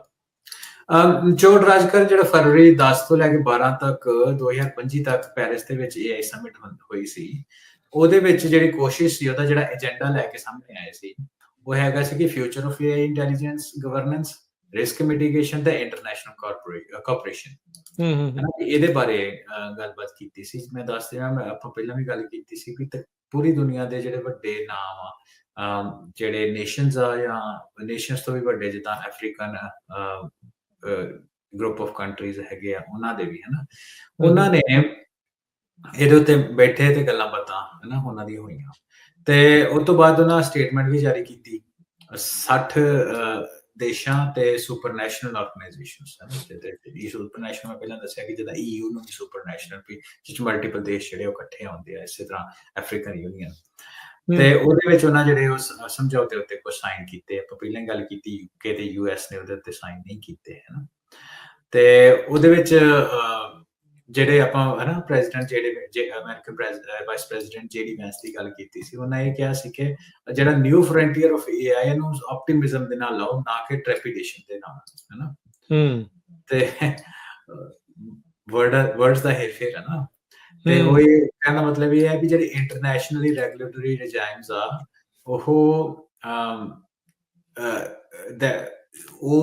AI ਦੀ ਕ੍ਰੀਏਸ਼ਨ ਦੇ ਵੱਲ ਤੁਰੇ, ਨਾ ਕਿ ਉਹਨੂੰ ਸਟ੍ਰੈਂਗਲ ਕਰਨ ਦੇ ਵੱਲ। ਸਟ੍ਰੈਂਗਲ ਕਹਿਣ ਦਾ ਮਤਲਬ ਜਿੱਦਾਂ ਗਲਾ ਕਿਸੇ ਦਾ ਸਾਹ ਨਾ ਘੁੱਟੇ ਉਹਦਾ, ਗਲਾ ਨਾ ਘੁੱਟੇ, ਹਨਾ। ਤੇ ਉਸ ਹਿਸਾਬ ਦੇ ਨਾਲ, ਯਾਨੀ ਕਿ ਉਹਨਾਂ ਇਨਡਾਇਰੈਕਟਲੀ ਇਹ ਕਿਹਾ ਵੀ ਯਾਰ ਜਿੰਨੀਆਂ ਤੁਸੀਂ ਇਹਦੇ ਉੱਤੇ ਲਾ ਰਹੇ ਹੋ, ਉਹਦੇ ਨਾਲ ਇਹਦੀ ਜਿਹੜੀ ਗਰੋਥ ਆ ਉਹ ਰੁਕ ਜਾਣੀ ਆ। ਗਰੋਥ ਰੋਕਣ ਦੀ ਬਜਾਏ ਆਪਾਂ ਬਾਅਦ ਚ ਵੇਖੀ ਜਾਊਗੀ ਇਹਦਾ ਕੀ ਕਰਨਾ, ਸਭ ਤੋਂ ਪਹਿਲਾਂ ਇਹਦੀ ਗਰੋਥ ਦੇ ਵੱਲ ਆਪਾਂ ਨੂੰ ਧਿਆਨ ਦੇਣਾ ਚਾਹੀਦਾ। ਸੋ ਤਾਂ ਕਰਕੇ ਉਹਨਾਂ ਦੋਹਾਂ ਜਿਹੜੇ UK ਤੇ US ਨੇ ਇਹਦੇ ਉੱਪਰ ਸਾਈਨ ਨਹੀਂ ਕੀਤੇ। ਤੇ ਹੁਣ ਰਾਜਗੁਰੂ ਦੇ ਵਿੱਚ ਆਪਾਂ ਬਾਰ-ਬਾਰ ਦੇਖ ਵੀ ਰਹੇ ਵੀ ਜਿੱਦਾਂ ਗੂਗਲ ਵਰਗੀ ਵੱਡੀ ਕੰਪਨੀ, ਉਹਨੇ ਵੀ ਆਪਣੀ ਵੈਬਸਾਈਟ ਤੋਂ ਹੀ ਘਟਾ ਦਿੰਦੇ ਆ, ਕਿ ਖਤਮ ਕਰ ਦਿੰਦੇ ਆ ਵੀ AI ਆਰਮਸ ਡਿਵੈਲਪਮੈਂਟ ਦੇ ਵਿੱਚ ਟੈਕਨੋਲੋਜੀ ਨੂੰ ਅਸੀਂ ਨਹੀਂ ਵਰਤਾਂਗੇ। ਕਹਿੰਦਾ ਮਤਲਬ ਕਿਸੇ ਨਾ ਕਿਸੇ ਤਰੀਕੇ ਉਹ ਆਰਮਸ ਦੀ ਰੇਸ ਦੇ ਵਿੱਚ ਉਹ ਵੀ ਜਾ ਰਹੇ ਆ। ਸੋ ਇਹਦੇ ਵਿੱਚ ਹੋਰ ਵੀ ਜਿਹੜੇ, ਚਲੋ ਇਹ ਤਾਂ ਇੱਕ ਹਿੱਸਾ ਹੋਇਆ, ਹੋਰ ਵੀ ਇਹਦੇ ਕਈ ਜਿਹੜੇ ਆਪਾਂ ਨੂੰ ਟੇਕਅਵੇਜ਼ ਹੈਗੇ ਆ। ਉਹਦੇ ਚ ਇਹ ਆ ਕਿ ਜਿਹੜਾ ਇਮੈਨੂਅਲ ਮੈਕਰੋਨ ਆ, ਫ੍ਰੈਂਚ ਪ੍ਰੈਜ਼ੀਡੈਂਟ, ਉਹਨਾਂ ਨੇ ਕੋਸ਼ਿਸ਼ ਇਹ ਕੀਤੀ ਕਿ ਜਿਹੜਾ ਫਰਾਂਸ ਹੈਗਾ AI ਇਨਵੈਸਟਮੈਂਟ ਦਾ ਹੱਬ ਆ, ਤੇ ਉਹਨਾਂ ਨੇ 109 ਬਿਲੀਅਨ ਜਿਹੜੇ ਆ ਲੋਕਲ ਕਰੰਸੀ ਹੈ ਨਾ, ਯੂਰੋ, ਤੇ ਉਹਦੇ ਵਿੱਚ ਉਹਨਾਂ ਪ੍ਰਾਈਵੇਟ ਸੈਕਟਰ ਦੀ ਨੂੰ ਕਮਿਟਮੈਂਟ ਦਿੱਤੀ, ਹੈ ਨਾ। ਤੇ UAE ਨੇ ਪਲੈਜ ਕੀਤਾ ਵੀ ਅਸੀਂ $30 ਬਿਲੀਅਨ ਦੇਵਾਂਗੇ। ਤੇ ਸਾਨੂੰ ਪਤਾ ਵੀ UAE ਵੀ ਜਿਹੜਾ ਬਿਜ਼ਨਸ ਦਾ ਹੱਬ ਬਣ ਰਿਹਾ, ਸਿੰਗਾਪੁਰ ਦਾ ਮਿਡਲ ਈਸਟ ਦੇ ਵਿੱਚ ਕੰਪੀਟੀਟਰ ਬਣਨ ਦੀ ਕੋਸ਼ਿਸ਼ ਕਰ ਰਿਹਾ ਵਾ। ਤੇ ਇਸ ਤਰ੍ਹਾਂ ਹੋਰ ਵੀ ਜਿਹੜੇ ਕੁਝ AI ਰਿਲੇਟਡ ਓਪਰਚੁਨਿਟੀਜ਼ ਜਿਹੜੀਆਂ ਸਾਹਮਣੇ ਆਉਂਦੀਆਂ ਵਾ, ਤੇ ਇਨਵੈਸਟਮੈਂਟਾਂ ਬਹੁਤ ਜ਼ਿਆਦਾ ਸਾਹਮਣੇ ਆਉਂਦੀਆਂ, ਡੇਟਾ ਸੈਂਟਰ, ਗੀਗਾ ਫੈਕਟਰੀਜ਼ ਵਗੈਰਾ, AI ਗੀਗਾ ਫੈਕਟਰੀਜ਼ ਦੀ ਅਨਾਉਂਸਮੈਂਟਸ ਜਿਹੜੀਆਂ ਆਉਂਦੀਆਂ। ਸੋ ਆਪਾਂ ਗਲੋਬਲ ਆਪਣੇ ਖੇਤ ਆਪਣੀ ਕਨਵਰਸੇਸ਼ਨ ਦੇ ਵਿੱਚ ਅਸੀਂ ਗਲੋਬਲ AI ਲੈਂਡਸਕੇਪ ਦੀ ਗੱਲ ਕਰੀਏ, ਸੋ ਉਹਦੇ ਵਿੱਚ ਇੱਕ ਪਾਲਿਸੀ ਸ਼ਿਫਟ ਅਸੀਂ ਸਾਹਮਣੇ ਦੇਖ ਰਹੇ ਹਾਂ, ਹੈ ਨਾ, ਦੁਨੀਆ ਠੀਕ ਹੈ। ਭਰ ਦੇ। ਉਹ ਇਹ ਹੈ ਕਿ ਜਿਹੜੀ ਪਹਿਲਾਂ ਰੈਗੂਲੇਟਰੀ ਅਪਰੋਚ ਹੈਗੀ ਸੀ, ਹੈ ਨਾ, ਉਹਦੇ ਤੋਂ ਜਿਹੜੇ ਸਾਰੇ ਲੋਕੀ ਆ ਉਹ ਜਿਹੜੇ ਜਾਂ ਜਿਸ ਪਾਸੇ ਨੂੰ ਕੰਮ ਤੋਰ ਰਹੇ ਆ, ਉਹ ਥੋੜੇ ਜਿਹੇ ਤੋਂ ਦੂਰ ਜਾ ਰਹੇ ਆ। ਸੋ ਇਹਦੇ ਵਿੱਚ ਆਪਾਂ ਕੁਝ ਆਪਣੇ ਪਰਸਨਲ ਓਪੀਨੀਅਨ ਵੀ ਐਡ ਕਰ ਦਿੰਦੇ, ਜਦ ਤੁਸੀਂ ਇਹ ਗੱਲ ਕੀਤੀ ਕਿ ਈਸਟ ਦਾ ਰਾਈਜ਼, ਹੈ ਨਾ, ਜੀਓਪੋਲਿਟਿਕਸ ਵਿੱਚ ਆਉਂਦੀ ਹੈ ਬਿਲਕੁਲ। ਤੇ ਉਹ ਇਹ ਆ ਕਿ ਜਿਹੜੇ ਡੀਪ ਸੀਕ, ਫਟਾਫਟ ਡੀਪ ਸੀਕ ਨੂੰ ਜਿਹੜਾ ਉਹਨੂੰ ਇਹ ਦੇਖਿਆ ਜਾ ਰਿਹਾ ਕਿ ਅਮਰੀਕਨ ਕਾਊਂਟਰ ਪਾਰਟਸ ਦੇ ਬਿਲਕੁਲ ਅਲੱਗ ਆ ਪਹੁੰਚੇ, ਹੈ ਨਾ। ਹੁਣ ਉਹਨੂੰ ਉਹਦੇ ਕਰਕੇ ਮੈਨੂੰ ਲੱਗਦਾ ਕਿ ਇਹਦੇ ਜਿਹੜੇ ਵੈਸਟ ਦੇ ਲੀਡਰਸ ਆ, ਖਾਸ ਤੌਰ ਤੇ ਅਮਰੀਕਾ ਵਾ, ਉਹਨੂੰ ਇਹ ਦੁਆਰਾ ਨਹੀਂ ਆ, ਕਿਉਂਕਿ ਬਹੁਤ ਜ਼ਿਆਦਾ ਉਹਨਾਂ ਰੋਕਾਂ ਲਾਈਆਂ ਹਾਰਡਵੇਅਰ ਦੀ ਪ੍ਰੋਕਿਉਰਮੈਂਟ ਉੱਪਰ। ਐਨਵੀਡੀਆ ਦੇ GPUs ਚਾਈਨਾ ਵਿੱਚ ਨਹੀਂ ਜਾ ਸਕਦੇ ਸੀ, ਫਿਰ ਉਸ ਤੋਂ ਬਾਵਜੂਦ ਵੀ ਭਾਵੇਂ ਉਹਨਾਂ ਵੱਖਰੇ ਤੌਰ ਤੇ ਪ੍ਰੋਕਿਉਰ ਕੀਤੇ ਜਾਣਾ, ਆਪਣੇ ਐਲਗੋਰਿਥਮਸ ਨੂੰ ਆਪਟੀਮਾਈਜ਼ ਕੀਤੇ, ਜੋ ਵੀ ਕੀਤਾ, ਪਰ ਜਿਹੜਾ ਰਿਜ਼ਲਟ ਆ ਉਹ ਕਾਫੀ ਸਾਹਮਣੇ ਡੀਪ ਸੀਕ ਆਪਾਂ ਦੇਖ ਲਿਆ। ਨਾਟ ਓਨਲੀ ਦੈਟ, ਉਹਨਾਂ ਨੂੰ ਡੈਮੋਕ੍ਰੇਟਾਈਜ਼ ਕਰਨ ਦੀ ਕੋਸ਼ਿਸ਼ ਕੀਤੀ, ਓਪਨ ਸੋਰਸ ਕੀਤਾ। ਸੋ ਉਹਦੇ ਵਿੱਚ ਇਹ ਆ ਕਿ ਵੈਸਟ ਦੇ ਲੋਕਾਂ ਨੂੰ ਇਹ ਲੱਗਦਾ ਕਿ ਦੇਖੋ ਯਾਰ, ਆਪਾਂ ਸਾਡੀ ਕੰਟਰੀਜ਼ AI ਕਿਉਂਕਿ ਇੱਕ ਵੱਡੀ ਟੈਕਨੋਲੋਜੀ, ਆਪਾਂ ਇਹਦੇ ਵਿੱਚ ਪਿੱਛੇ ਨਾ ਰਹਿ ਜਾਈਏ, ਤੇ ਲੈਟਸ ਆਪਾਂ ਜਿਹੜੀ ਹੈਜਮਨੀ ਜਿਹੜੀ ਉਹਨੂੰ ਬਣਾਉਣ ਦੀ ਕੋਸ਼ਿਸ਼ ਚੱਲ ਰਹੀ ਆ ਇਸ ਟਾਈਮ ਦੇ ਉੱਤੇ AI ਨੂੰ ਵਰਤ ਕੇ। ਜਿਵੇਂ ਮੈਨੂੰ ਲੱਗਦਾ ਪਾਲਿਸੀਜ਼ ਦਾ ਜਿਹੜਾ ਕੰਮ ਆ, ਇਹ ਉਹਨੂੰ ਪਾਲਿਸੀਜ਼ ਦਾ ਗਵਰਨੈਂਸ ਪਾਲਿਸੀਜ਼ ਆ, ਉਹਦੇ ਵਿੱਚ ਉਹਨੇ ਐਥਿਕਸ ਜਾਂ ਇਹਦੇ ਆਲੇ ਦੁਆਲੇ ਜਿਹੜੀ ਗੱਲਬਾਤ ਆ, ਉਹ ਆਉਣ ਵਾਲੇ ਸਮੇਂ ਦੇ ਵਿੱਚ ਐਟਲੀਸਟ ਅਗਲੇ 2-4 ਸਾਲਾਂ ਦੇ ਵਿੱਚ ਨਹੀਂ ਹੋਏਗੀ, ਅਨਲੈਸ ਕੋਈ ਹੈ ਨਾ ਮੇਜਰ ਰਿਜੀਮ ਚੇਂਜ ਹੁੰਦੇ ਆ ਜਾਂ ਕੋਈ ਮੇਜਰ ਇਨਸੀਡੈਂਟ ਇਦਾਂ ਦਾ ਹੁੰਦਾ। ਇਹ ਜਿਹੜਾ ਕੰਮ ਆ ਹੁਣ ਤੇਜ਼ੀ ਨਾਲ ਡਿਵੈਲਪਮੈਂਟ ਦੇ ਵੱਲ ਤੁਰੂਗਾ। ਬਿਲਕੁਲ। ਸਮਾਂ ਵੀ ਆਪਣੇ ਪ੍ਰੋਗਰਾਮ ਦਾ ਸਮਾਪਤ, ਜਾਂਦੇ ਜਾਂਦੇ ਇੱਕ ਦੋ ਨਿਊਜ਼ ਹੈਡਲਾਈਨਸ ਤੇ ਝਾਤ ਮਾਰ ਦਈਏ, ਮਰਵਾ ਦਈਏ, ਸਾਰਿਆਂ ਨੂੰ ਦੱਸ ਦਈਏ। ਜਿਹੜੀ ਐਂਥਰੋਪਿਕ ਆ, AI ਦੀ ਜਿਹੜੀ ਸਟਾਰਟਅਪ ਆ, ਉਹ ਹਰਵਿੰਦਰ 1 ਸਾਲ ਦੇ ਵਿੱਚ ਤਕਰੀਬਨ 5 ਗੁਣਾ ਉਹਦੀ ਵੈਲਿਊ ਵੱਧ ਗਈ। 16 ਬਿਲੀਅਨ ਸੀਗੀ ਸਾਲ ਪਹਿਲਾਂ, ਤੇ ਇਸ ਟਾਈਮ $6.5 ਬਿਲੀਅਨ ਦੀ ਜਿਹੜੀ ਉਹਦੀ ਇੱਕ ਹਿਸਾਬ ਦੇ ਨਾਲ ਵੈਲਿਊ ਜਿਹੜੀ ਉਹ ਪਈ ਆ। ਸੋ ਓਪਨ AI, ਮਸਕ ਵਾਲੀ XAI, ਉਹਦੇ ਹੁਣ ਬਰਾਬਰ ਦੇ ਆ ਕੇ ਜਿਹੜੀ ਇਹ ਖੜ ਰਹੀ ਹੈਗੀ ਆ। ਸੋ ਇਹ ਇੱਕ ਜਿਹੜੀ ਸਥਿਤੀ ਚੱਲ ਰਹੀ ਆ। ਉਧਰ ਇੱਕ ਹੋਰ ਚੀਜ਼ ਇਹ ਆ ਰਹੀ ਆ ਹਰਵਿੰਦਰ, ਵੀ ਜਿਹੜੇ ਚਾਈਨਾ ਨੂੰ ਜਿਹੜੇ ਐਨਵੀਡੀਆ ਦੇ ਕਾਰਡ ਆ, ਉਹ ਸਮਹਾਉ ਫਿਰ ਵੀ ਜਿਹੜੇ ਉਹ ਪਹੁੰਚ ਰਹੇ ਨੇ। ਸੋ ਉਹਦੀ ਇੱਕ ਸਿਚੁਏਸ਼ਨ ਇਸ ਟਾਈਮ ਜਿਹੜੀ ਉਹ ਬਣੀ ਪਈ ਆ ਵੀ ਬਲੈਕਵੈਲ ਦੀਆਂ ਜਿਹੜੀਆਂ ਚਿਪਸ ਆ, ਉਹ ਚਾਈਨਾ ਦੇ ਵਿੱਚ ਜਿਹੜੀਆਂ ਉਹ ਪਹੁੰਚ ਰਹੀਆਂ, ਚਾਹੇ US ਨੇ ਉਸ ਦੇ ਉੱਤੇ ਐਕਸਪੋਰਟ ਦੇ ਉੱਤੇ ਜਿਹੜੀਆਂ ਉਹ ਰੋਕਾਂ ਵੀ ਜਿਹੜੀਆਂ ਉਹ ਲਾਈਆਂ ਹੋਈਆਂ ਚੱਲ ਰਹੀ ਆ। ਜੀ ਉਧਰ ਅੱਜ ਇੱਕ ਥੋੜੀ ਜਿਹੀ ਮੈਂ ਹੋਰ ਐਡ ਕਰ ਦਵਾਂ, ਜਿਹੜੀ ਐਂਥਰੋਪਿਕ ਦੀ ਤੁਸੀਂ ਗੱਲ ਕੀਤੀ, ਐਂਥਰੋਪਿਕ ਮੈਂ ਨਿੱਜੀ ਯੂਜ਼ਰ ਹਾਂ, ਤੇ ਮੈਂ LLM ਬੇਸਡ ਉਹਦੇ ਟੂਲਸ ਜਿਹੜੇ ਉਹ ਉਹਨਾਂ ਤੇ ਮੈਂ ਯੂਜ਼ ਕਰਕੇ ਦੇਖਿਆ, ਡਿਵੈਲਪ ਵੀ ਕੀਤੇ ਆ। ਸੋ ਉਹਦੇ ਵਿੱਚ ਵਾਕਈ ਬਹੁਤ ਵਧੀਆ ਉਹਨਾਂ ਦੇ ਜਿਹੜੇ ਮਾਡਲਸ ਆ, ਖਾਸ ਤੌਰ ਤੇ ਕਲਾਊਡ ਮਾਡਲ ਉਹਨਾਂ ਦਾ CLAUDE ਤੋਂ ਸਰਚ ਕਰ ਸਕਦੇ ਹੋ, ਬਹੁਤ ਸੋਹਣਾ ਕਲਾਊਡ ਮਾਡਲ ਆ। ਤੇ ਉਹਦੇ ਵਿੱਚ ਕੋਈ ਦੋ ਰਾਵਾਂ ਨਹੀਂ ਵੀ ਉਹ ਬਹੁਤ ਪਾਵਰਫੁਲ ਐਪ ਆ, ਹੈਲੂਸੀਨੇਸ਼ਨ ਘੱਟ ਆ ਉਹਦੇ 'ਚ।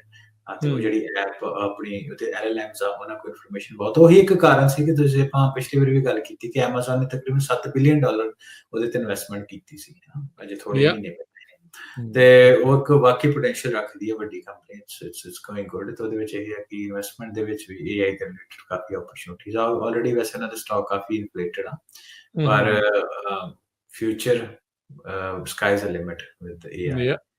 ਫੋਲੋ ਕਰਿਆ ਕਰੋ ਮਨੀ ਨੂੰ, ਆਪਾਂ ਬਾਰ-ਬਾਰ ਕਹਿੰਦੇ ਰਹਿੰਦੇ ਆ, ਉੱਥੇ ਪਤਾ ਲੱਗਦਾ ਵੀ ਕਿੱਧਰ ਹੋ ਰਿਹਾ।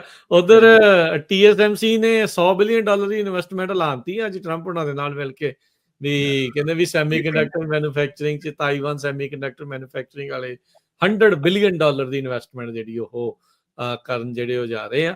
ਇਹ ਕਦੋਂ ਤੱਕ ਆਉਣੀ ਆ ਰਾਸ਼ੀ, ਉਦੋਂ ਤੱਕ ਜਿਹੜੀ ਉਹ ਦੇਖਦੇ ਆ। ਕਹਿੰਦੇ ਵੀ ਇਹ ਮਨੀ ਨਵੀਂ ਚਿਪ ਮੈਨੂਫੈਕਚਰਿੰਗ ਪਲਾਂਟ ਜਿਹੜੀ ਉਹਦੇ ਵਿੱਚ ਹੋਊਗੀ $165 ਬਿਲੀਅਨ ਕੁੱਲ ਹੁਣ ਇਹਨਾਂ ਦੀ ਇਨਵੈਸਟਮੈਂਟ ਇਸ ਨੂੰ ਮਿਲਾ ਕੇ ਅਮਰੀਕਾ ਦੇ ਵਿੱਚ ਇਹ ਹੋ ਚੱਲ ਹਾਂਜੀ ਕਾਫੀ ਇਨਵੈਸਟਮੈਂਟਸ ਜਿਹੜੀਆਂ ਅਮਰੀਕਾ ਵਿੱਚ ਆ ਰਹੀਆਂ ਐਪਲ ਨੇ ਹੈ ਨਾ ਪਿਛਲੀ ਵਾਰ 500 ਬਿਲੀਅਨ ਦਾ ਦੱਸਿਆ ਟੈਕਸਸ ਜੀ। ਵਿੱਚ ਜਾਂ ਇਹ ਤੋਂ ਜ਼ਿਆਦਾ ਮਿਡਵੈਸਟ ਦੇ ਵਿੱਚ ਇਵਨ ਹੋਂਡਾ ਨੇ ਜਿਹੜੀ ਜੈਪਨੀਜ਼ ਆ ਉਹਨਾਂ ਨੇ ਸਿਵਿਕ ਦੀ ਪ੍ਰੋਡਕਸ਼ਨ ਅਮਰੀਕਾ ਵਿੱਚ ਆਈ ਥਿੰਕ ਜੇ ਮੈਂ ਗਲਤ ਨਾ ਓਹਾਇਓ ਵਿੱਚ ਉਹਨਾਂ ਪਲਾਂਟ ਸੈਟਅਪ ਕਰਨ ਦੀ ਗੱਲ ਕੀਤੀ ਆ ਹੋਰ ਵੀ ਕਾਫੀ ਜਿਹੜੀ ਇਨਵੈਸਟਮੈਂਟ ਉਹਦੀ ਅਨਾਉਂਸਮੈਂਟ ਜਿਹੜੀ ਧੜਾ ਹੋ ਰਹੀ ਆ ਕਿ ਜਿਹੜੇ ਦੇਖੋ ਆਉਣ ਵਾਲੇ ਟਾਈਮ ਦੇ ਵਿੱਚ ਕੀ ਮੈਂ ਪਰ ਇਹ ਜਿੱਦਾਂ ਪਹਿਲਾਂ ਵੀ ਗੱਲ ਕਰਦੇ ਖਾਸ ਤੌਰ ਤੇ ਕਾਰ ਮੈਨੂਫੈਕਚਰਿੰਗ ਵਿੱਚ ਟੈਸਲਾ ਨੇ ਦੱਸ ਦਿੱਤਾ ਕਿ ਰੋਬੋਟਿਕਸ ਨੇ ਕਿੱਦਾਂ ਬਹੁਤ ਜ਼ਿਆਦਾ ਜਿਹੜੀ ਪ੍ਰੋਸੈਸ ਲਾਈਨ ਆ ਉਹਨੂੰ ਆਟੋਮੇਟ ਤੁਸੀਂ ਇਹਨੂੰ ਕਿੱਦਾਂ ਕਰ ਸਕਦੇ ਲੋ ਕਾਸਟ ਦੇ ਕਾਰਨ ਤੁਸੀਂ ਪ੍ਰੋਡਿਊਸ ਕਰ ਸਕਦੇ ਹੋ ਸੋ ਜਦੋਂ ਹਰਵਿੰਦਰ ਮੁੱਖ ਦੀ ਗੱਲ ਵਿੱਚ ਜਦੋਂ ਵਰਕਰ ਐਲੀਮੀਨੇਟ ਹੋ ਜਾਣਗੇ ਜਾਂ ਘਟ ਜਾਣਗੇ ਫਿਰ ਉਹ ਮੈਟਰ ਨਹੀਂ ਕਰੂਗਾ ਉਹਨਾਂ ਨੂੰ ਵੀ ਤੁਸੀਂ ਕਿਹੜੇ ਮੁਲਕ ਦੇ ਵਿੱਚ ਮੈਨੂਫੈਕਚਰਿੰਗ ਜਿਹੜੀ ਉਹ ਕਰ ਰਹੇ ਆ ਜਦੋਂ ਕੰਮ ਹੀ ਸਾਰਾ ਮਸ਼ੀਨਾਂ ਨੇ ਕਰਨਾ ਆ ਮਸ਼ੀਨਾਂ ਦੀ ਲਾਗਤ ਦੇ ਨਾਲ ਹੀ ਸਾਰਾ ਕੁਝ ਜਿਹੜਾ ਉਹ ਚੱਲਣਾ ਆ ਵਿੱਚ ਜਿਹੜਾ ਹਿਊਮਨ ਕਹਿ ਲਓ ਵੀ ਉਹ ਚੀਜ਼ ਆ ਉਹ ਘਟ ਜਾਊਗੀ ਤਾਂ ਓਬਵੀਅਸਲੀ ਫਿਰ ਉਹ ਜਿਹੜੀ ਵੇਜਸ ਆ ਉਹਦੇ ਹਿਸਾਬ ਦੇ ਨਾਲ ਜਿਹੜੀਆਂ ਐਡਜਸਟ ਹੋਣਗੀਆਂ ਤੇ ਬੰਦੇ ਕਿਤੇ ਵੀ ਜਿਹੜੇ ਆ ਉਹ ਕੀਤਾ ਜਾ ਸਕਦਾ ਹੈ ਹਾਂਜੀ ਉਹ ਚਲੋ ਉਹਨੂੰ ਨਾ ਰਾਜ ਕਰਨ ਆਪਾਂ ਡੈਡੀਕੇਟਡਲੀ ਮੈਨੂੰ ਲੱਗਦਾ ਅੱਜ ਆਪਾਂ ਕਿਉਂਕਿ ਟਾਕ ਸ਼ੋ ਆਪਣਾ ਅਖੀਰ ਤੇ ਆਪਾਂ ਨੂੰ ਡੈਡੀਕੇਟਡਲੀ ਡਿਸਕਸ ਕਰਾਂਗੇ ਕਿਉਂਕਿ ਜਦੋਂ ਕੋਈ ਕਾਰ ਮੈਨੂਫੈਕਚਰ ਹੁੰਦੀ ਹੈ ਜਾਂ ਕੋਈ ਫੈਕਟਰੀ ਕਿਤੇ ਬਣਦੀ ਹੈ ਤਾਂ ਗੱਲ ਕੱਲੀ ਵਰਕਰ ਦੀ ਨਹੀਂ ਹੁੰਦੀ ਉਸ ਤੋਂ ਬਾਅਦ ਸਪਲਾਈ ਚੇਨ ਹੁੰਦੀ ਹੈ ਉਹਦੀ ਹੈ ਨਾ ਤੇ ਕੰਪਨੀਆਂ ਨੂੰ ਬੈਨੀਫਿਟ ਵੀ ਕੀ ਹੁੰਦਾ ਕਿਉਂਕਿ ਇਹ ਰੋਬੋਟਿਕਸ ਦੇ ਨਾਲ ਤੁਸੀਂ ਕਾਰਾਂ ਨੂੰ ਮੈਨੂਫੈਕਚਰ ਕਰਦੇ it's also close to the ਜਿਹੜੇ ਕੰਜ਼ਿਊਮਰ ਆ ਹੈ ਨਾ instead of shipping it from overseas ਉਹ ਵੀ ਥੋੜਾ ਜਿਹਾ ਇੰਪੈਕਟ ਇਹਨੂੰ ਚੀਜ਼ਾਂ ਵਿੱਚ ਕੰਸੀਡਰ ਕਰਦੇ ਆ ਪਰ ਡੈਫੀਨਿਟਲੀ ਜਿਹੜੀ ਜਗ੍ਹਾ ਦੇ ਉੱਤੇ ਫੈਕਟਰੀ ਲੱਗਦੀ ਹੈ ਉਸ ਜਗ੍ਹਾ ਦੇ ਉੱਤੇ ਬੈਨੀਫਿਟ ਤਾਂ ਹੁੰਦਾ ਹੀ ਆ ਉਸ ਸਾਰੀ ਸਪਲਾਈ ਚੇਨ ਮੈਨੂਫੈਕਚਰਿੰਗ ਜੌਬਸ ਹੋਰ ਕਈ ਕੁਝ ਜਿਹੜਾ ਉਹਦੇ ਵਿੱਚ ਨਾਲ ਆਉਂਦਾ ਹੈ ਉਹਦੇ ਵਿੱਚ ਹੁੰਦਾ ਹੈ ਸਰਵਿਸਿਜ਼ ਉਹਦੇ ਆਲੇ ਦੁਆਲੇ ਆਉਂਦੀਆਂ ਸੋ ਡੈਫੀਨਿਟਲੀ ਜੀ so it's a step in positive direction it's a good step for ਇਹ ਚੀਜ਼ ਦੀ ਲੋੜ ਹੈ ਸੋ ਸਮਾਂ ਸਮਾਪਤ ਹੈ ਧੰਨਵਾਦ ਹਰਵਿੰਦਰ ਮਿਲਦੇ ਹਾਂ ਅਗਲੀ ਵਾਰੀ ਸਤਿ ਸ਼੍ਰੀ ਅਕਾਲ